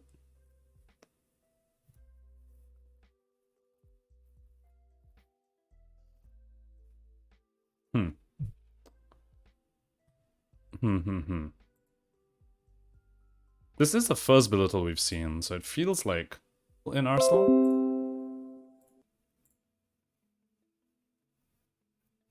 Which I'm not a huge fan of. I mean, it's fine if I'm sending a yellow Ice Vein and keeping channel around, right? I can totally Arsenal the red.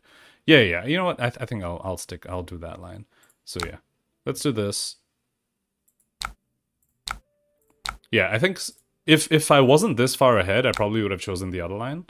But since I'm this far ahead, like I also get the Tunic Moon here. Yeah, and Arsenal the red is fine.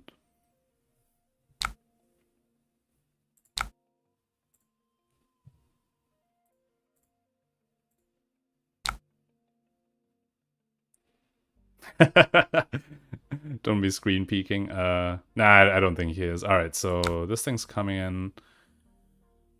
It does not have go again, right? Am I missing anything? They just went belittle into minimism. Okay, so given that it doesn't have go again, and my opponent has 2 floating, I should probably... Oh, wait, what?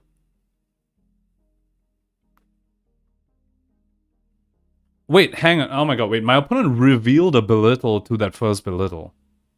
Which I only just realized because I'm looking through a chat log. I actually didn't even see what they belittle. In which case, I actually want a channel beak expanse. Gah! I messed this up. I just noticed that they actually revealed the belittle. In which case, I definitely do want a channel beak expanse in my arsenal. I'm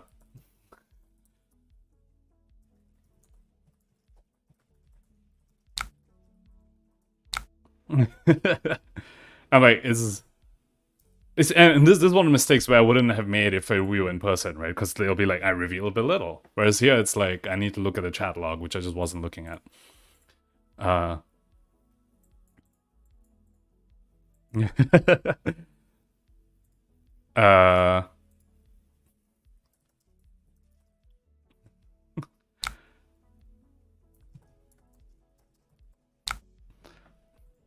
I'm asking if he minds if I rewind, because I just noticed. Let's see what he says. If he says no, because I am pretty far ahead, it's fine.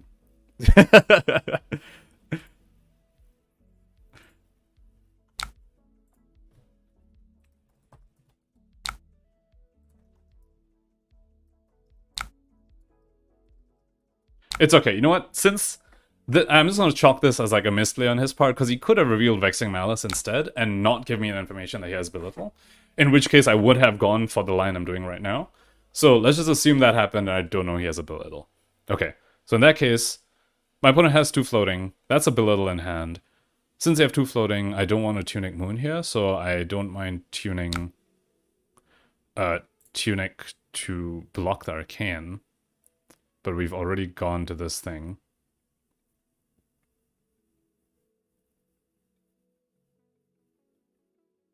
I mean, then, yeah, okay, then we just keep Tunic up, I guess. Cool. And we pass here.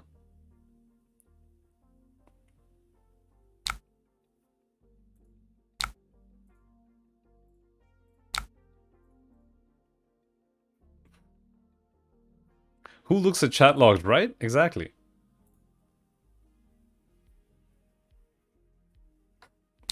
Cool.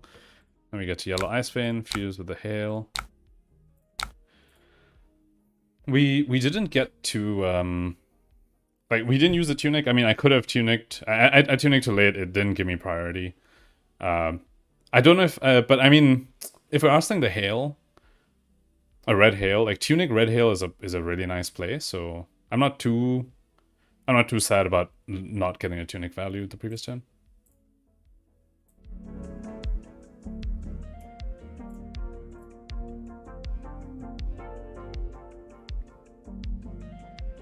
Yeah, so we get a card from them, and we keep channeling around. Of course, they have a belittle, so that's a little rough, but let's see.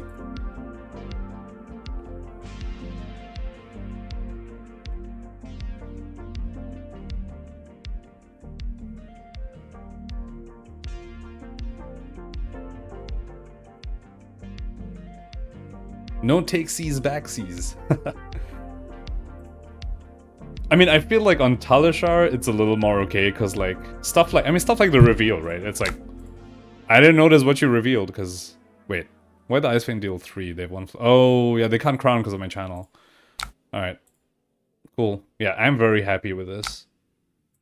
Like, we know the Arsenal's a bit little. So, yeah, so all they're doing is a shockwave. Okay. Alright, so this is a sad thing about Arseling a red. It can be hard to, like, use my entire hand efficiently. I have a 1-card block here. Okay, now the music's really loud. Yeah, I have a 1-card block here. But then I'll be inefficient no matter what I do on my turn. And I currently not seeing a way I can keep the channel around. Short of, like, using my stride as something. So... I mean, we could just CNC and keep the red, hail in Arsenal. Yeah, because, I mean, if we block this completely, they don't get an embodiment. So, yeah, we do that. We're being inefficient. We're not using all our cards, which is sad. But that's just... that is how the hands lined up. Yeah, so this wouldn't have happened if I took the other line.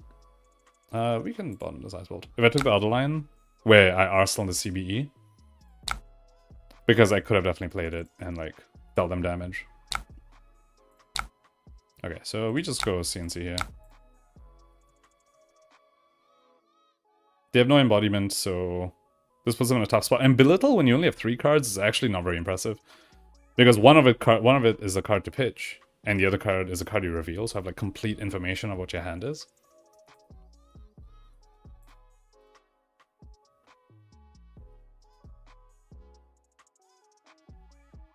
You want to make it so that the reveal card shows in your opponent's hands? That would be awesome. Also, you guys are doing such a good job with this platform. It's actually really awesome. Thank you so much.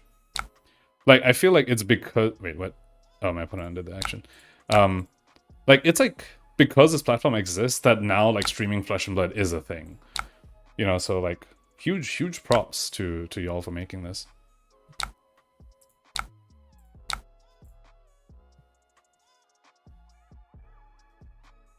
Alright, they revealed a Crackle. Revealed a red Crackle. Alright, I need to think about this. Because we have Blizzard, but they have 2 float. Oh, and they also have Tunic, so no, Blizzard doesn't do anything here. We just let them search. I would say it's a little unfortunate that we have this... Oh, they searched for a red Minnowism? Okay, wait, this changes things.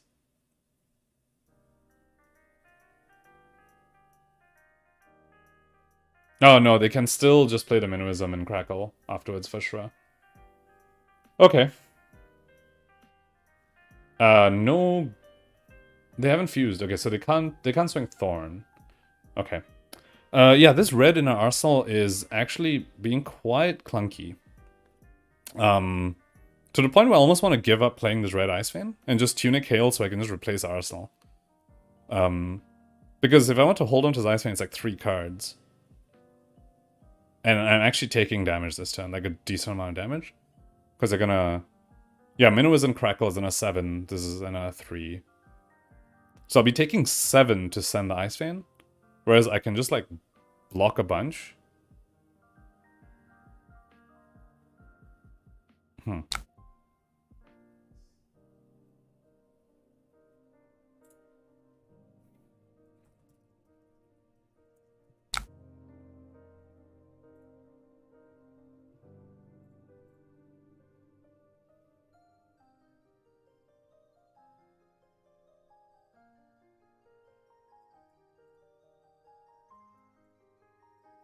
Hey, DM Ramada's in the chat. Hey, man. Nice to see you. Okay, hang on. My opponent wanted to change their mind again. Because, that's the other thing. It's, I feel in Talishar it's hard to remember all the reveals your opponent's done. So they know I have a red hail in Arsenal, and they're like, oh, wait, I want to do something different. So, alright, we're just undoing it. Okay. Another revealing of Vexing Malice. Okay, cool. Okay. Actually... Well, now that... Huh. I believe we can stop them from playing the Vexing Malice, right? Because of the Blizzard? So, yeah, let's resolve this. Let's see if they find the red Minnowism. Oh, they found the red Minnowism. Okay, great. So we actually can blow them out here. Because of the switch that they made. Well, I guess he's gonna realize that that was probably not a smart switch to make. Cool, so we're gonna Blizzard this. And that stops their turn. Because even with Tunic, they can't play through Blizzard, right? There's a 2 floating. The Tunic like pays for the Frostbite. Yeah. So we Blizzard and it will cancel a Minnowism, basically. So that's awesome. So if I'm definitely playing Blizzard, I'm probably just blocking with the Ice Fan. And I guess send the Hail on my turn and probably Arsenal the Hail. Yeah, okay, cool. So... yeah, they might send the Vexing Malice anyway, but that's fine. Yeah, cool. Choose an instant. Yes, I will Blizzard this.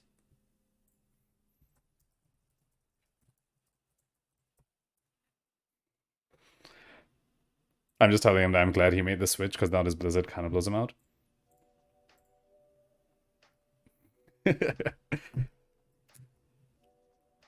Yeah, the thing about Blizzard is that... and that's the thing about, like, when you play Belittle against Icelander, like... if you're running red Minnowisms, it can be very tempting to like, oh, I pitched a blue, I'm fine through a Frostbite, I also have Tunic up. But Blizzard just messes your math completely, right? I feel like, I don't know, if you're against Icelander, you should probably just always search for the blue Minnowism.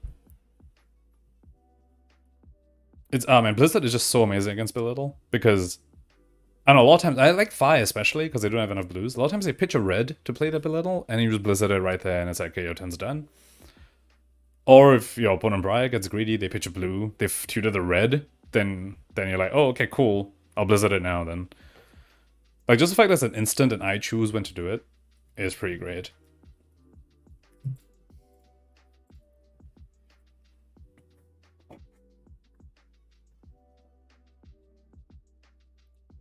Your recent change shows the banish card that's playable? That's awesome. I guess I haven't played against any, like, banishing type hero yet. But yeah, that's great. I remember having the issue like a long time ago. I was against a Katsu, and the Katsu tutored and like banished the card because that's what ability says, and I just missed it. I didn't know they had that. So yeah, it's an awesome change.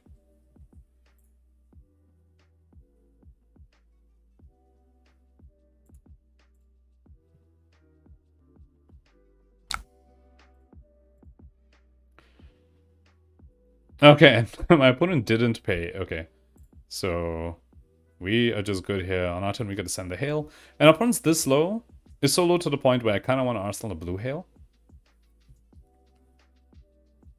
Actually, is that true? I'm not sure that's true.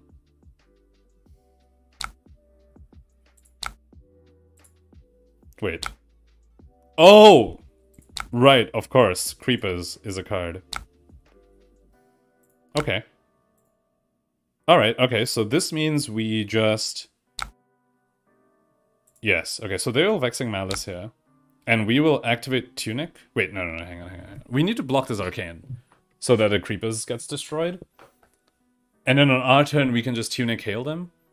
And Arsenal the Hail. Okay, cool. Yeah, we're fine, we're good here. But, yeah. So, let's block 2. Okay, here's where we make the decision. Do we want Arsenal Cold Snap or Hail? Opponent doesn't have an Arsenal. So obviously Cold Snap doesn't get that value. But Cold Snap is just straight up amazing. Okay, so opponent... oh, they don't have an Arsenal, so that means they only have AB1. It means they're taking at least 3 from the Hail. And then at least another 3 on their turn from the Hail in my Arsenal. Yeah, okay, yeah. So, yeah. I think that means we want to Arsenal a blue Hail. Cool. So we don't take Arcane. You can have your embodiment, but their creepers will now die. And then we get a Tunic Hill.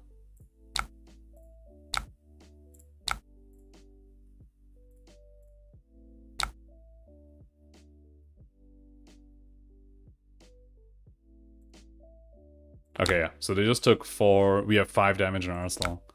So, yep. Channel Thunderstep. Okay. Alright. Okay.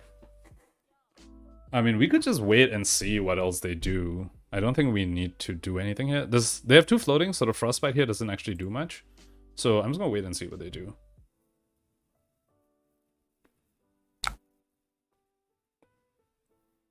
Oh, I see. Wait. They're playing Lightning Surge. I think this is from Arsenal, right? Yeah. And there's... I see. Cool. Yeah, the Thunderstep triggers every time we play an action card. Yeah, which is why the Tomb of Fandal combo with this is actually really amazing. But this is a blue Lightning Surge, so we don't care about that. Oh, they get to Thorn here, and the Thorn will be on, which is nice. It was good for them, but... Right.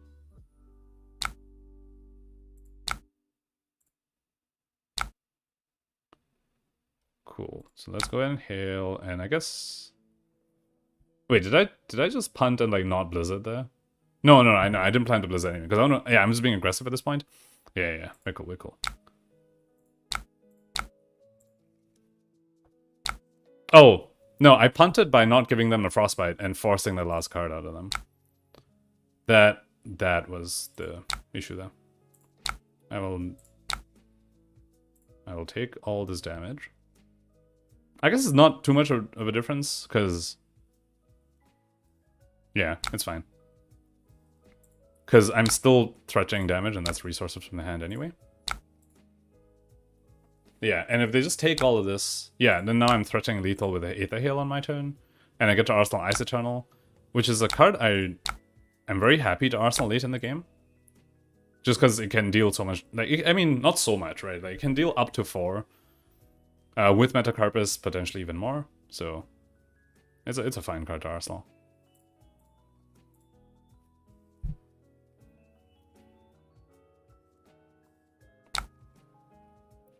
This is a very strange build of Briar. Yes, it is. It's definitely unconventional. And I guess, I mean, yeah, against Icelander, it does, I guess, it... I'm a little sad that you're not able to see what this deck is able to do. But it can do some really exciting things, which you're just not able to see right now because the opponent's against an Icelander. Alright, let's actually put the gem back up in Metacarpus. We might want to activate it here. So, like, let's see, oh yeah, like stuff like this, they can just start with a Snatch and give it go again because of the Channel Thunderstep. So we actually have, I want to say 7 damage. So I can pitch 6 into the Ice Eternal, fuse it. So that's 3 damage, but then the Metacarpus trigger goes in the stack after I've already fused it. So then I can Metacarpus it, have 2 float, and then also Waning Moon. So that's a total of 7 damage.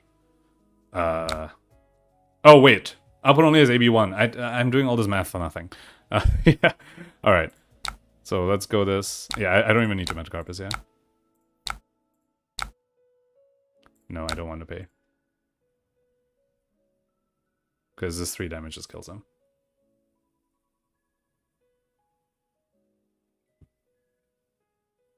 Cool.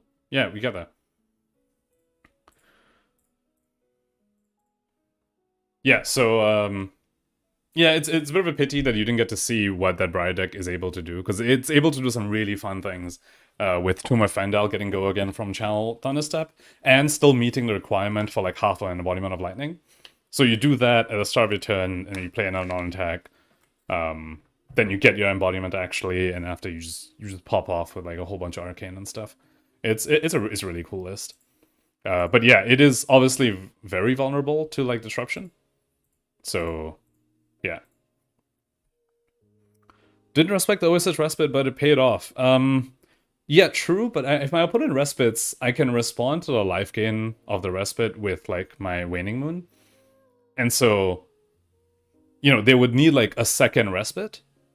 Because like if they respite the Ice Eternal, the life gains on the stack, they're still only at 2 with only AB1. So if it's Moon in response, if they don't have a second respite, they're just dead to that anyway. So yeah, I guess I didn't respect the respite. Or rather, I didn't respect 2 respites, is where it is. Which I don't think it's right to play around 2 respites anyway.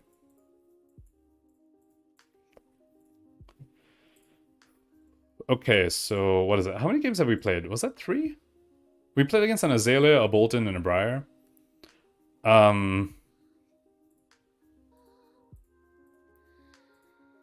That hurt. You're gonna be adding more blues and maybe more AB. You know, I think at first I was very skeptical of the Briars running like AB3. But I think that might be right. I think AB3 and Tunic is probably correct. Like, Creepers is very hard for you to activate, usually in the Icelander matchup. Like, sure, it gets around Hypothermia and Blizzard, but really it's still, I usually find it that it's very hard to activate that, even considering the benefits that lets you play around Hypothermia and Blizzard. Feels meh. So that's meh, and then you definitely want Tunic as a peak. And Crown of Seeds, just the fact that it's not a guaranteed AB3, like the insurance against a blue Ice Vein is actually very, very big. It's much bigger than I realized until I faced a Briar AB3, and I was like, oh, okay, wait, this is actually doing some serious work. Just the fact that I can't Arsenal this and guarantee that I get like cards from you. Alright, so we played 3 games already. Icelander is a bit tiring. I don't know if I want to play one more. You know what? Tell you what, well, how about I play a different deck as like the final game before I end the stream? Like Fi is something I've been looking at just as like a change. I've been playing Icelander for like months now, and it's like I can't play anything else. But I have to say, it gets just a little tiring to play so much Icelander.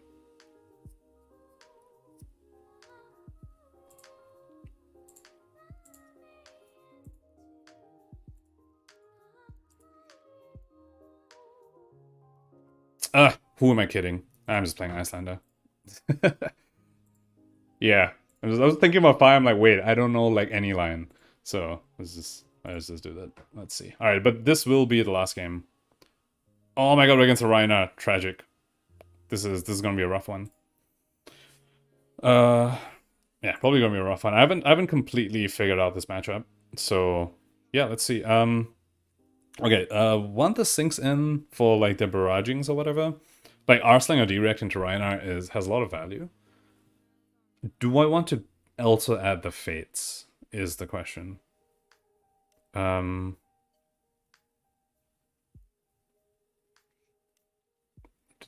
4, 5, 6, 7, 8, 10, 11. Wait. Am I missing reds? Oh, wait, I don't think I counted the heals just now. Okay.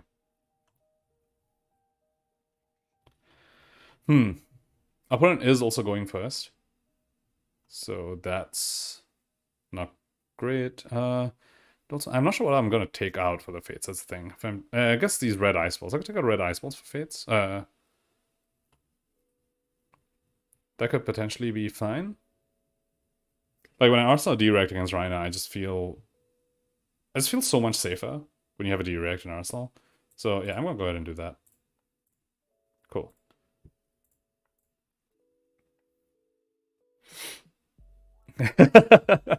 I did not trick you all. I was like imagining playing Vi, and I was like, wait, I'm probably just gonna embarrass myself on stream because I just haven't played a deck other than Icelander for so long. And no, I'm definitely not playing Dromai. I'm of the opinion that Illusionist is morally repulsive. So I will not be playing Dromai.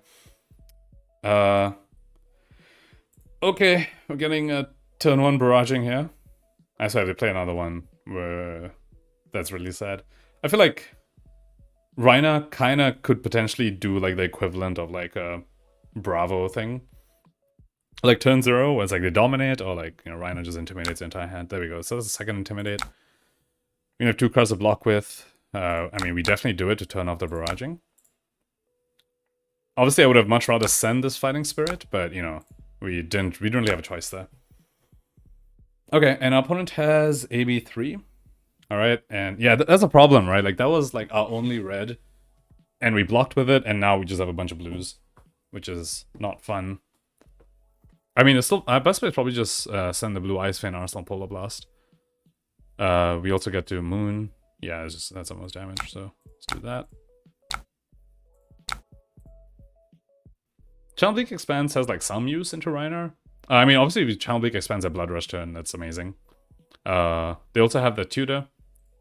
So, yeah. So, yeah, of course, they just block.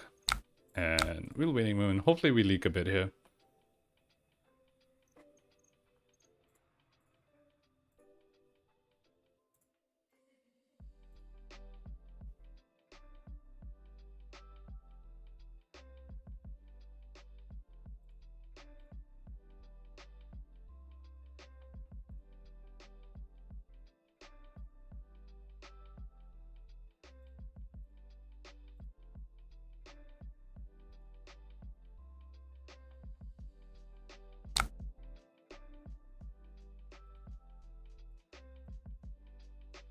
Okay, we did not leak. Yeah, sure. Go to the bottom. And then we can Arsenal this. Okay, what is with us drawing like 3 red hands like all day today? This is rough. This is very rough. And that's a swing big. So we could just block 6 and then send the Fighting Spirit on our turn, which isn't bad. Yeah, it isn't bad. Although blocking with CNC and a red Ice Fan is not fun. I don't like doing that. But sometimes you just get a hand like this where it's kind of your best play.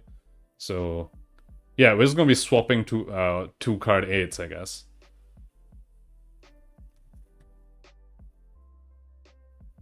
Yeah, I could play the Polar Blast and hope I draw a blue.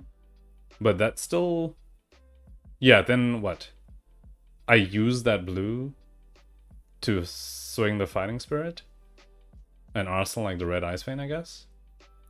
That's an option, but if I draw a red of the Polar Blast, then I'm kind of in a really bad spot. So let's just, yeah.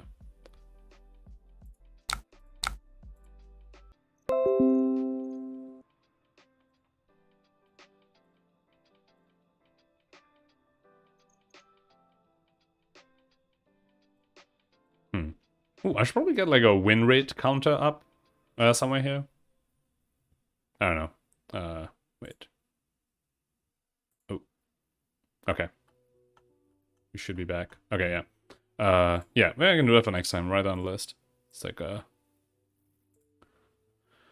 like a win thing. A win counter. I think I've seen some other streamers do that.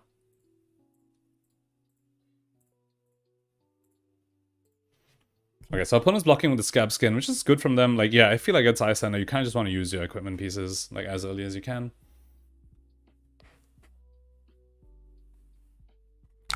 Wow. They're running Cadaverous Contraband. Cool. Alright, okay. So now we have a hand that isn't 3 reds, but we don't have an offensive red. So that's also not fun. What is this? Okay. Cool. This thing could get go again if they discard a 6 or more. Okay.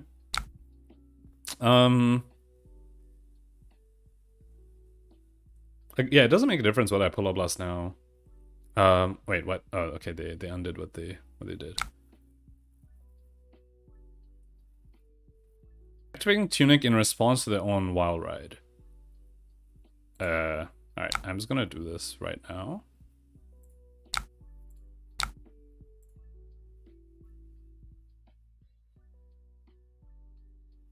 And before the Tunic resolves and before they draw from Wild Ride on Waning Moon. Again, this is the idea of send them the damage before they have full information of what they're up to on their turn. Is the stream back? If someone could just let me know the stream is back. It tells me I'm live.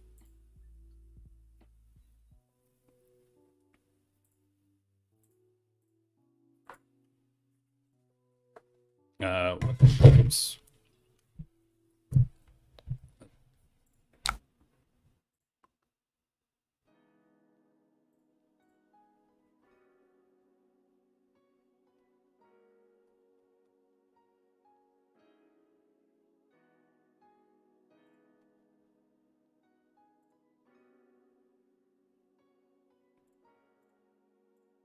Okay, yeah, it looks like the stream is back. It should be back. I just dipped for a sec. Okay, cool, sounds good. Perfect, thank you. Alright, yeah, so I just took the 3. Cool. Alright, okay, so they do have the Rhino. They did discard thingy. What's it called? 6 attack. This thing now has go again. Alright, so on our turn, I think we're probably just pitching the Aether Hail that was intimidated to Carnage Peak. The question is, do we sink below now? I think generally with Rhino, I think it's not a bad idea to just block as much as you can on like the first thing they do, because you might get intimidated further. So what we could do, right. What we could do is block 6 on his Wild Ride with Polar Blast and sink below. And then we can pitch this Ice Fin on our turn for Coronet Peak. Arsenal the Hail. Yeah, I would like to Arsenal Polar Blast, ideally as the best of these cards to Arsenal, but we got intimidated like this. Let's see. We could just overblock on the Wild Ride, which just feels bad, but then we get to Arsenal Polar Blast, which is probably, yeah, that probably makes sense. Yeah, and then we just eat the next thing that comes.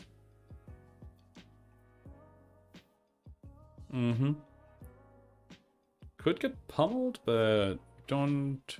We're fine, I think, if we get pummeled.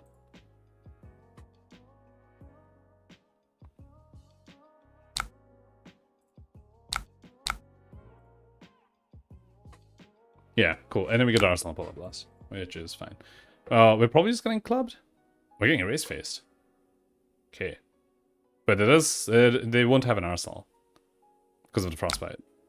So, sweet. Alright, cool. Yeah, we'll just take 6 here. Carnage Peak into Polar Blast in their turn.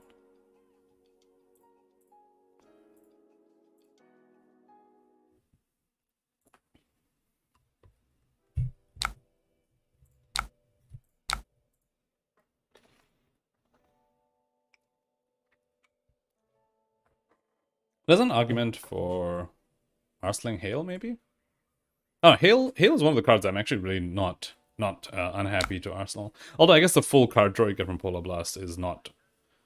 Yeah, Polar Blast says draw a card, Hail says 2 damage, and I guess the card is just worth more. Typically worth more than 2 damage. So... Oh man, we had that hand of like 3 reds, and now it's like just drawing blues. Which is not fun. Alright, we're getting barraginged. Again, doesn't make a difference whether we... yeah, let's give them a Frostbite now. We can pitch this Brain Freeze. Wait, what?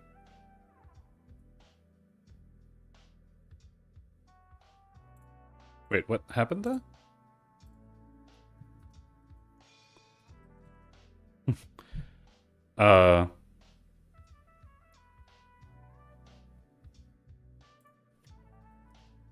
Okay, my opponent wants to undo.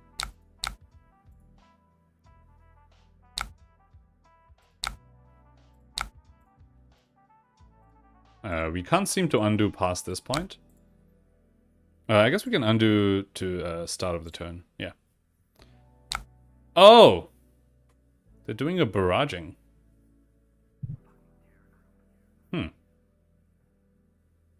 Okay.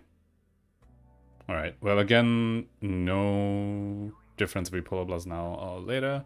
Well, I guess, no, this is before they draw, so I want to Polar Blast now and just sneak in the damage now. Yeah.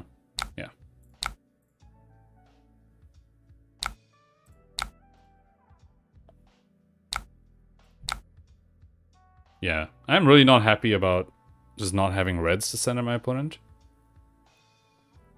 Let's see, on our turn... So, oh, okay. All they're doing is a club. All right, I'm happy to see that.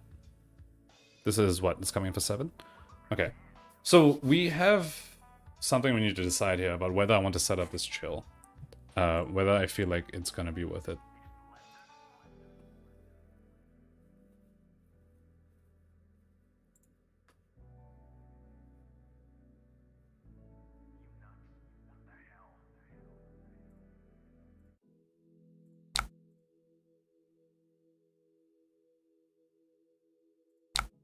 Okay.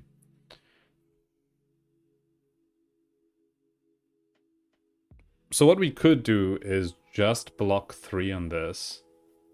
Set up the Insidious Chill on our turn, arsenal the sink below.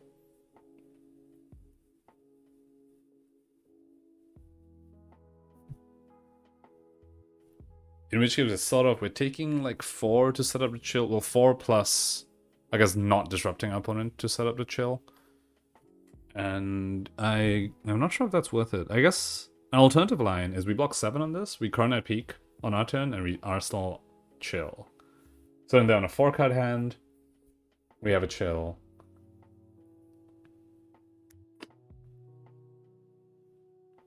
And we have a chill on arsenal, but then we have to, like, playing the chill, like, we sort of, yeah, then that means we have fewer cards to block with. Whereas if we just play the chill on our turn, we have more cards to block with. Which I guess, given that we're against Rhino, the more cards to block with shouldn't actually matter that much. Like, we're probably going to be punished for that. So we don't mind playing the chill on their turn, I think. Oh, I'm active, I'm active.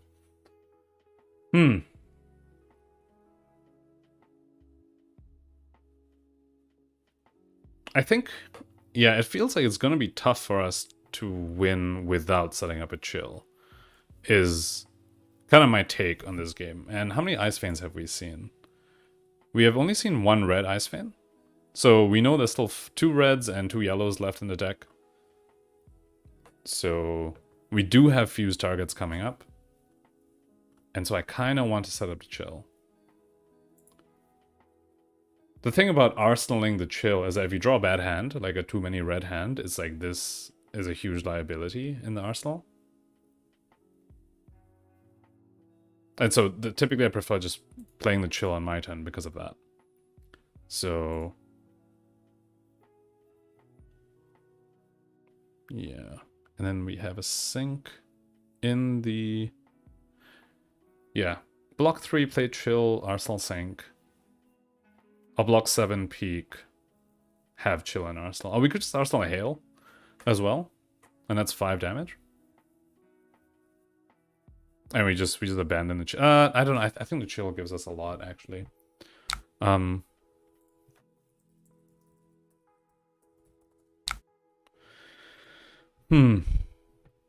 think I like the peak.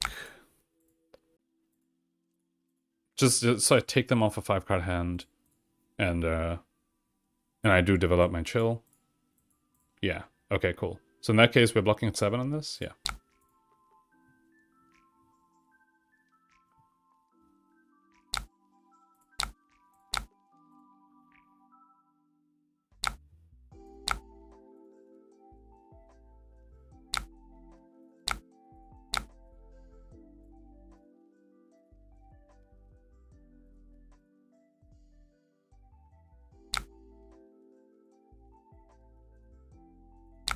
Okay, I put him pitch to swing big.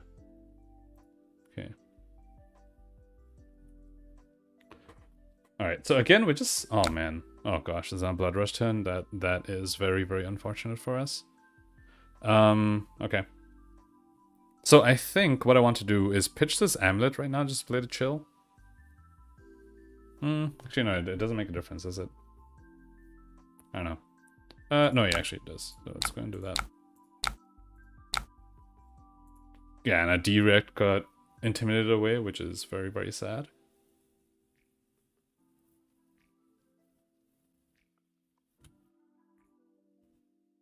Does Rhino have a lot of 0 cost? I wonder if there's any merit to playing the Brain Freeze.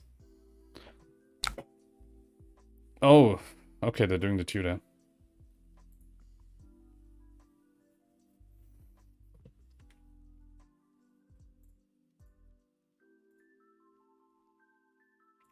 This is a turn where the Channel Bleak Expanse would have been straight up amazing.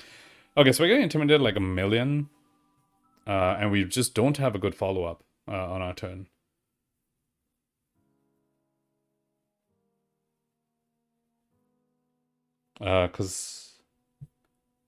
Yeah, so they also have a Wrecker Rump in their hand. Because that's why because the Beast Within got discarded here. So I wonder if I just was Waning Moon here while I still have cards. Just accept I'm going to take like a bunch of damage this turn. And then Carnate Peak on my turn, so I at least get to use my cards. Alternatively, I Brain Freeze on my turn. Which, I mean, unless they have like a bunch of barraging beatdowns, I'm not hitting anything with the Brain Freeze. But the thing is, if they have barraging beatdowns, I have a sink in Arsenal to like help guard against that, so I like that play less. So, all right, at least, okay, I don't need to Moon yet. I can let this Intimidate resolve. And then depending on what if they Intimidate me again, then I Moon. Otherwise, I just block with the channel.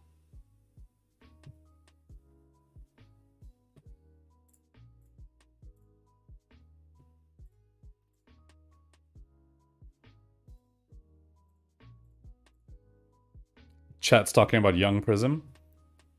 Wait, opponent undid their last action? Wait, what is happening? Oh, no, they tried, okay, they're trying to play the right card. Okay, I see. Maybe they found a better line. They're rolling scabs?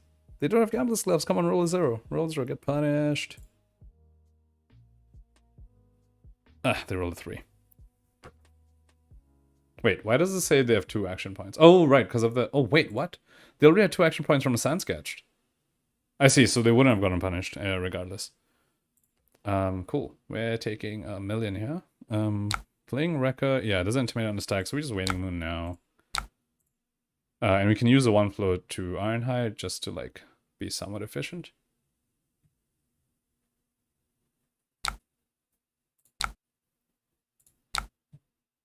Yeah, this is 9. They have none floating, so if they want a romping, they do need to give me a last card, so yeah.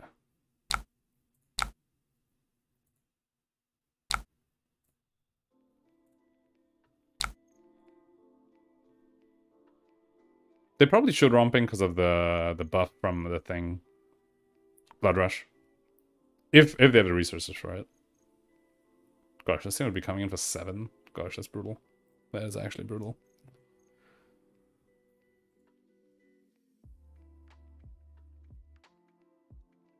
The Young Prism in New Zealand, that's yep. That was really exciting. I heard they were 4-0 and then they went 4-2, which is like sad. It would have been so exciting to see Young Prism in the top 8.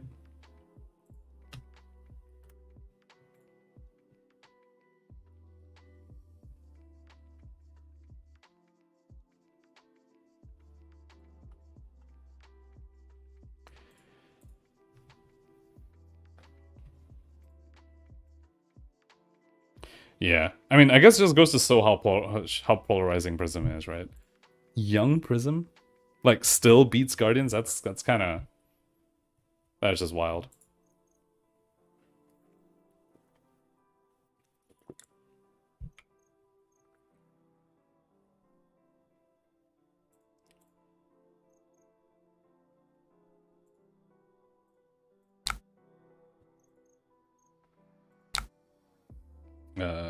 Let's see the block card first, I think.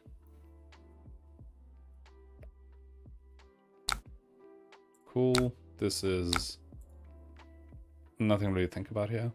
Okay, so they Arsenaled instead of Romping Clubbing. Okay, and pitching up Pulping here.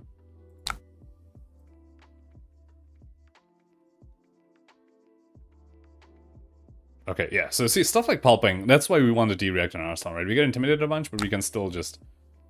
wait, what? Oh, are we getting pummeled? I think we're getting pummeled. Well, in that case, what we want to do is block 6. This is interesting. This is I mean, no, there's no way they're banking on this definitely getting go again, right? So that Tunic makes me think they want to pummel. So I can block 6, blocking with the CNC, and then I have the sink. But the thing is, if we don't get pummeled, then we have a really bad hand. I mean, we get Cold Snap Moon, which isn't the worst. It's not as good as sending a CNC, though. But it just feels my opponent's really telegraphing a pummel here. So, yeah, I think I will hedge that they have a pummel. Wow. They don't. I'm not sure why they used a Tunic then. That was weird. Okay. Well, yeah.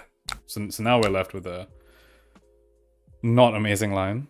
Because they can just pitch a blue and they cancel like everything we did this turn. Okay, so they let the Arsenal be frozen. So maybe they'll leak 2 from the waning moon as well. Oh, they did. Okay, cool. That ended up being somewhat alright for us. Okay, we have a fighting spirit. Okay, barraging. Okay. Ooh, wait, how many intimidates is this? I see. Just don't intimidate. Sorry, just intimidate away the fighting spirit, please. I don't want to block with it. Oh, thank God. Okay, cool. So now we can double block. This is why we put a direct in arsenal, so it cancels away the barraging. Yeah, so we block here. And now we get to sink. And we just take 2. We get to send back fighting spirit. Which is nice. I don't like arsenaling frosting, but it's kind of just the best thing we have. I don't want arsenal a brain freeze, so...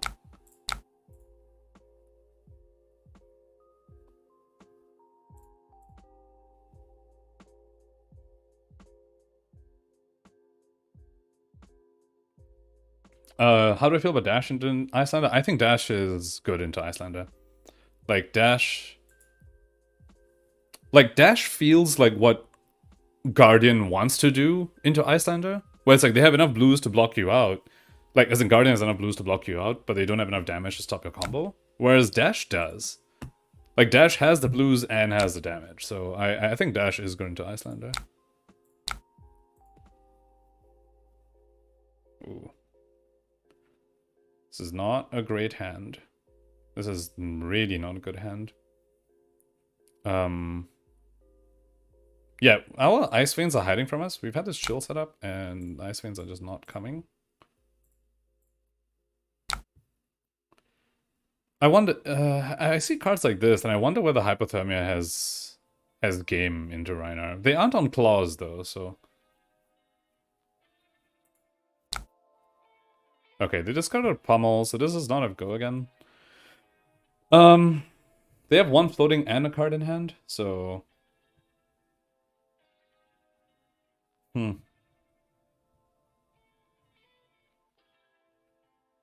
I kind of want to get pummeled here, just so, like, the pummel's gone, and... Because, like, I just can't do anything with this hand. Like, the play I'm seeing is block 6.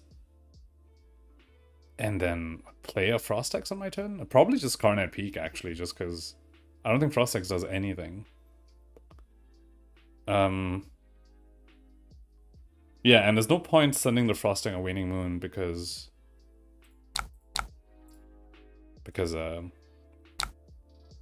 they have a floating and a card in hand. Alright, cool. Yeah, so... we could Carnet Peak. We could Hypothermia, pitch Frostex for Waning Moon. Oh, we could just play the Frostex. I think the line of playing the Frostex is the line I like the least.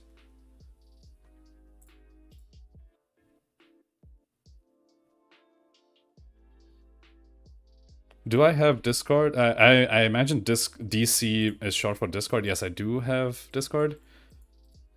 You can find me in, like, I'm in the general Discord, like the main official Flesh and Blood Discord, so you can search for I Think Smoke and then, like, add me.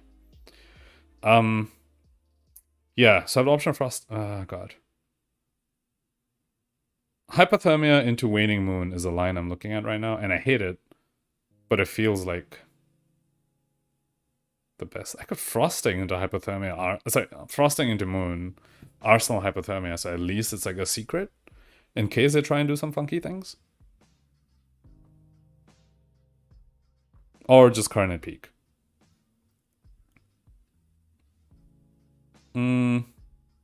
I think I prefer sending damage, because if they have extra cards, they'll pitch it a block anyway. Yeah, alright, let's go with that line. So we go Frosting into Waning Moon.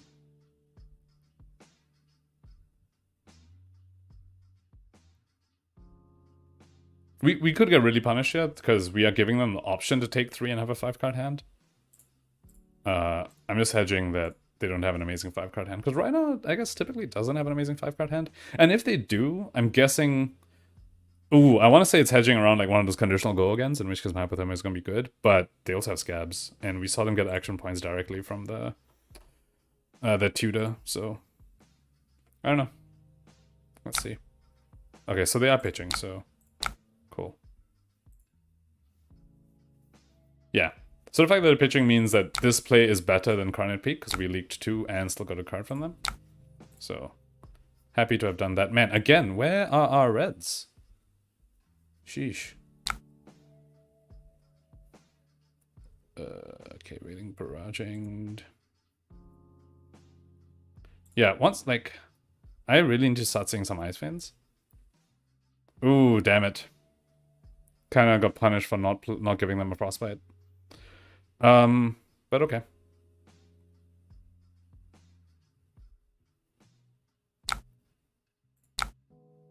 Alright, so we have to block with 2 cards here so to stop their barraging, which are okay to do. I didn't want to block a Polar Blast. This was the card I want to Arsenal. Either this or the D-React, but we're forced to block with 2 of them here. Which is what Rhino is. Rhino doing Rhino things.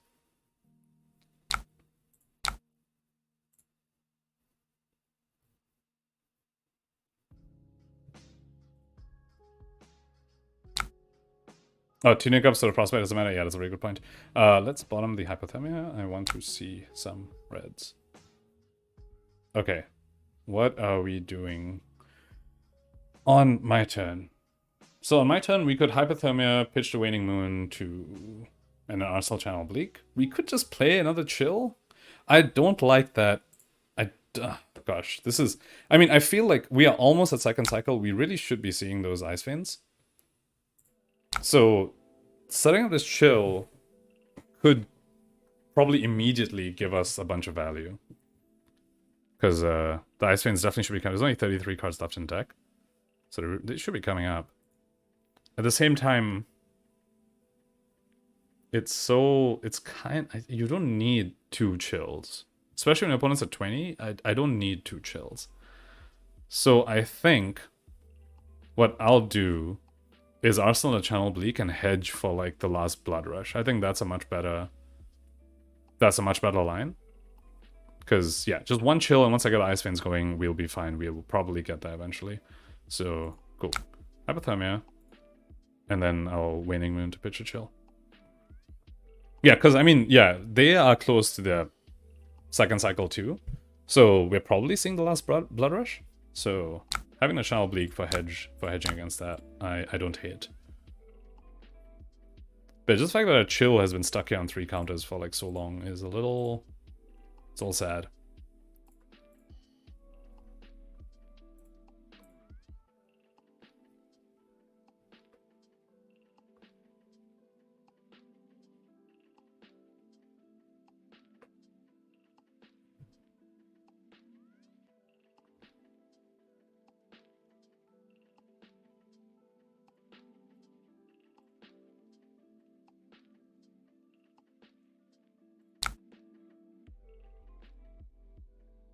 Okay, they just took 2. Ooh. It's a little scary. We might see them start with Scabs because they know they have to have... Oh, wait, what?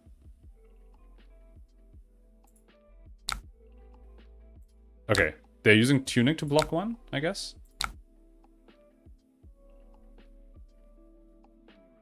I'm so confused what's happening right now.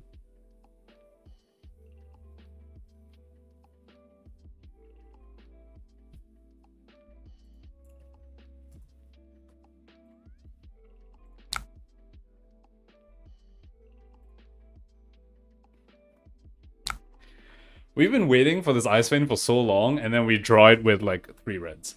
Okay, so they're starting with Tunic, and typically when I see my opponent start with Tunic, what I want to do is just give them a Frostbite. But there's a good chance this Tunic is to play a Blood Rush. And so if I just hold this Channel Bleak Expanse, like, I can bait out the Blood Rush.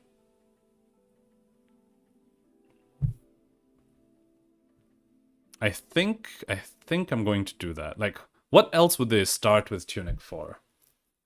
Keep in mind they also didn't block our Waning Moon the previous turn, so they kind of want their whole hand. So, yeah, I want to say I think it's going to be a Blood Rush.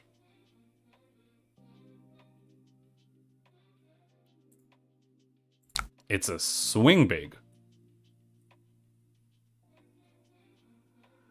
We getting pummeled?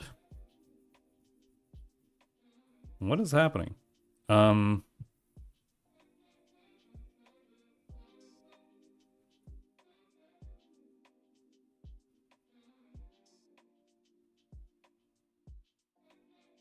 I'm so confused. Okay, well, in any case, giving them a frostbite doesn't matter, because, yeah. So question is, do we just block with the D-react here? Then we can send the Ice Vein on our turn, start triggering our chills, and like start trying to get back into the game, I think. Of course, it's not great because we don't arsenal the hail, so it's just like stuck in a hand. We could tunic, pitch the hail to moon. It also plays around pummel, because if we get pummeled, we discard the Ice Vein and send the hail. So yeah, I think I'm just gonna block with a D-react here. If we don't get pummeled, we're chilling.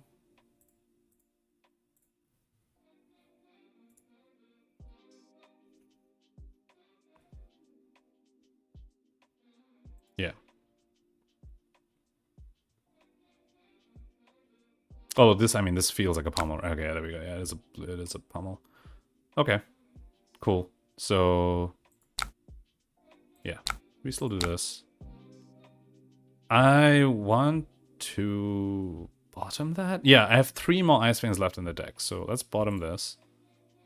Yeah. We'll take 6, discard this Ice Vein, because we can't fuse it, and just send hail on our turn.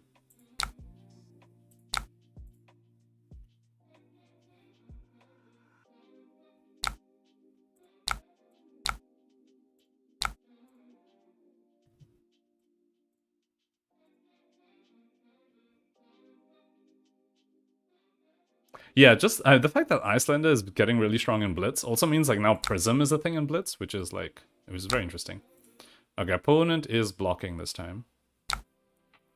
But they still leaked 3. Okay, and we found the yellow Ice Vein. Oh god. Scan. Oh, well, you're getting blown out, my dude. Because we're going to channel Bleak Expanse and stop this. But I guess not blown out because like the discard isn't part of the cost. But whatever, we're going to stop the tutor with the channel Bleak, which is nice. So we finally drew an Ice Vein, which we've been waiting for forever. Unfortunately, this is not a good hand for it, because then we either arsenaling a Blizzard or Frostex, neither of which is what I want to play.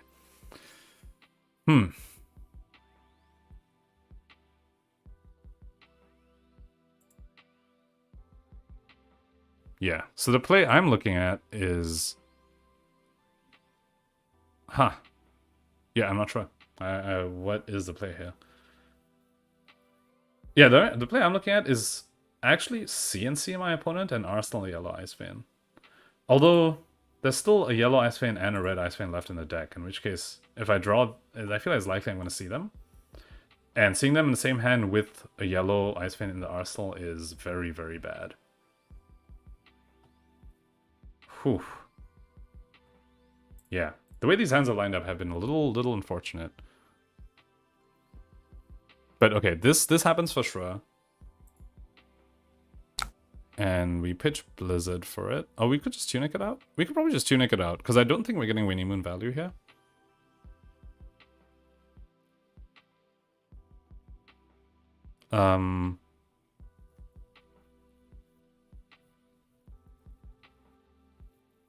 Which gives us an extra card to block with, or... Actually, yeah, sorry. I need to undo that. Yeah, I need to tunic first. Yeah, I think I tunic it out, just because with that many cards, I don't think I'm getting Waning Moon value. I'd rather have extra cards to block with. And my turn... Yeah. Okay, that probably makes a lot more sense.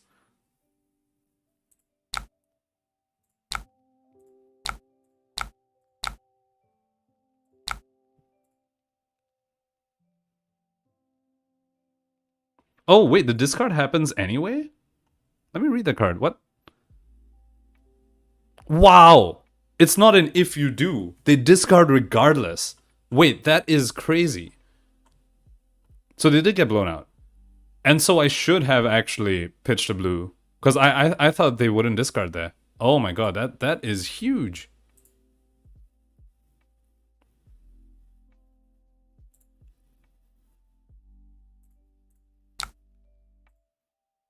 That is huge. Okay, so they have a card. Oh wait, yeah. Sorry, Z, you're right. I have Expanse, so I can't fuse this Ice Vein. Cool, cool, cool. Yeah, and they had a card left. What's this? I think I was supposed to Waning Moon there, actually. Alright, anyway. I mean, I almost want to say the best card for us at Arsenal is the Ice Vein. None of these I want Arsenal. So I'm going to CNC here, pitching the Blizzard, Arsenal Ice Vein, and hold on to Frost Axe as a blocking card. Or just a fuse card. Yeah, in which case I could have Waning Moon the previous turn. I should have, in case the last card wasn't a blue. Yeah, that's a bit of a misplay by me there.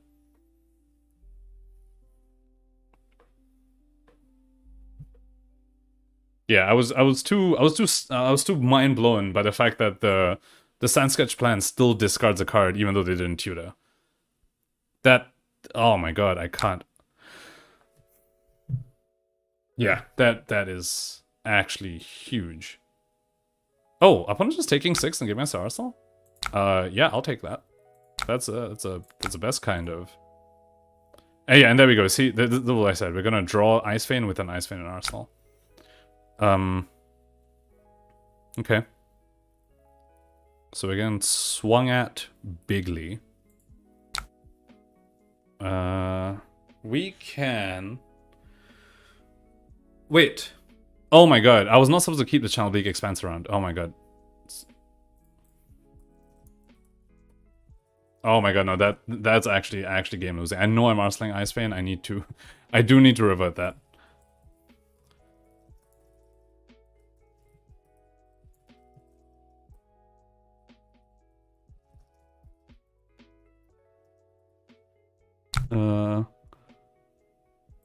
It was this turn, right? Yeah, it was this. Yeah. Oh god.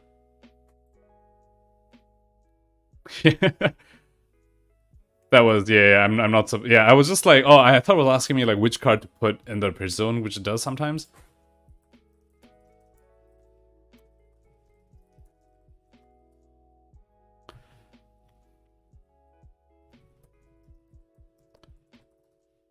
Again, one of those things where it's like, if you're playing this in person, like this, there's no way you make the mistake, right? You have to be like intentional and be like, oh yeah, I'm triggering this.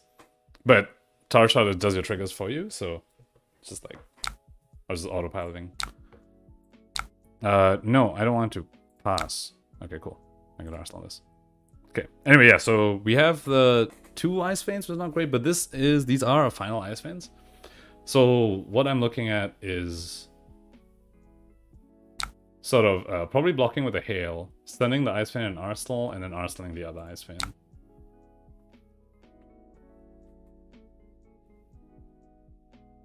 Again, these are just not cards we want to Arsenal. No, we want to Arsenal, so let's do this. If we get pummeled, we still can send the Arsenal to Ice Vein, so...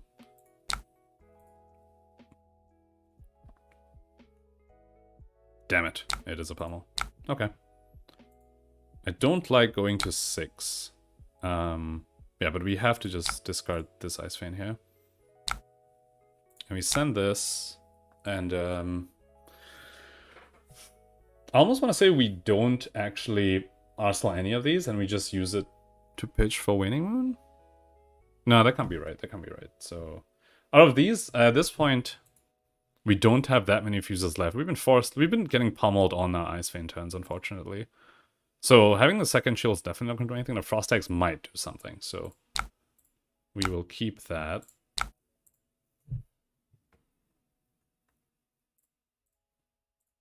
I don't know, like I don't feel like we're out of it. Like we still we have game here. We have game here. Still have some reds left in the deck, like red hails and stuff. I forget. No, I don't think I brought red ice bolts in. I think we have one more red hail actually. Oh wait, no, I blocked with. Wait, no, I just that's it. Oh, yeah, we have more red hail. We do this. We. Yeah, I'm not sure if I want to Arsenal the Frost deck. I have to say.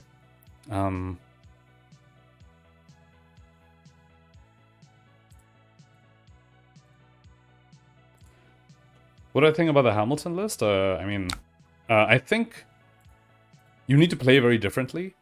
Like, his mindset when he approaches Icelander is very different. And with that mindset, obviously the deck, I mean, with him playing it, it's like, it's the list plus the player, right? Both like just, the list suits the player and the player is really good, so yeah, it's amazing. It's just the playstyle is very different. Yeah. Yeah, the playstyle is very different. Okay, so opponent has one floating. So so then I don't moon here. I just Arsenal this, maybe this gets me more damage. Gosh, it's so risky to Arsenal this, because although I think we're at second cycle, so we're gonna see a bunch of blues. This gives me a non-attack to play, which gives me to, it allows me to be more aggressive, like overall, because I get to moon. Okay, and that's a final yellow Ice Vein.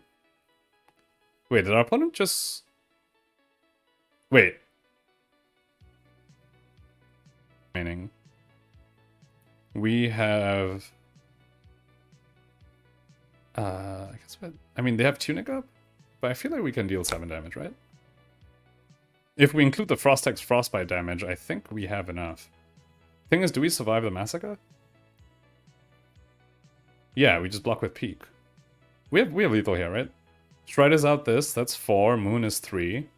They have Tunic to block 1, and the Frost-Hex gives a Frostbite, which will deal them 1. So now it's the matter of whether we have enough resources for everything. So that's 3, 3, 2, plus 1, 3. Yeah, okay, so we have 9 resources, which is just enough for all these plays.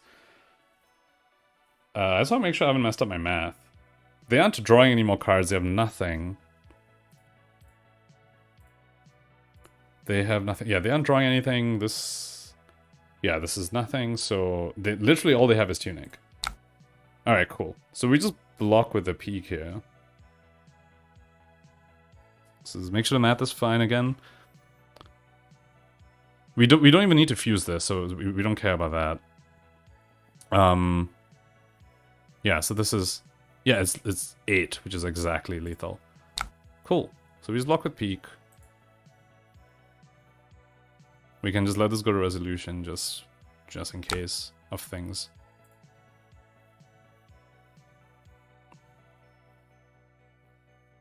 Okay. Now we Striders.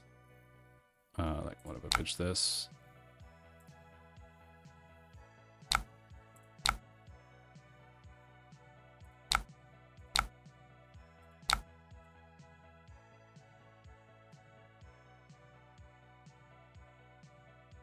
Man, Frost-Hex actually got us there. The final point of damage. Final point of damage.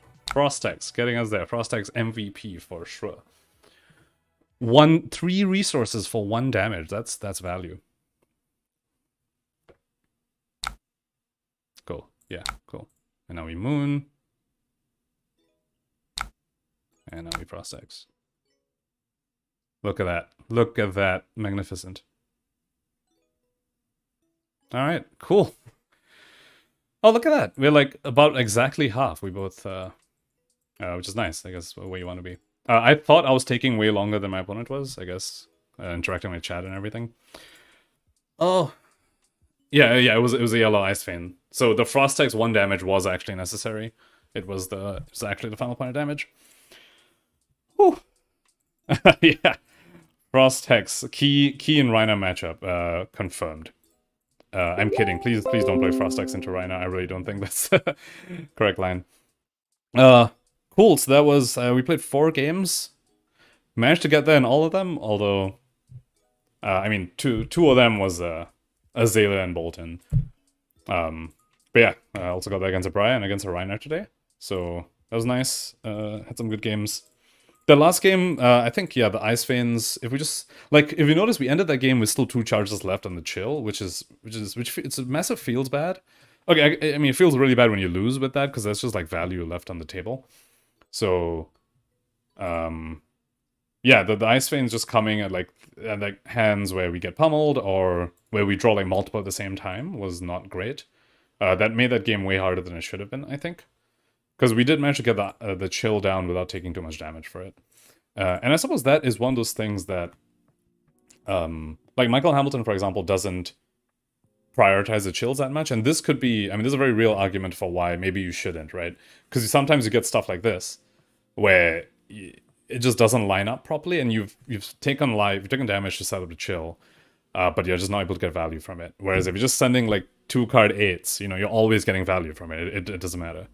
So yeah, there we are. And with that, I will call it here. Thanks everyone for tuning in.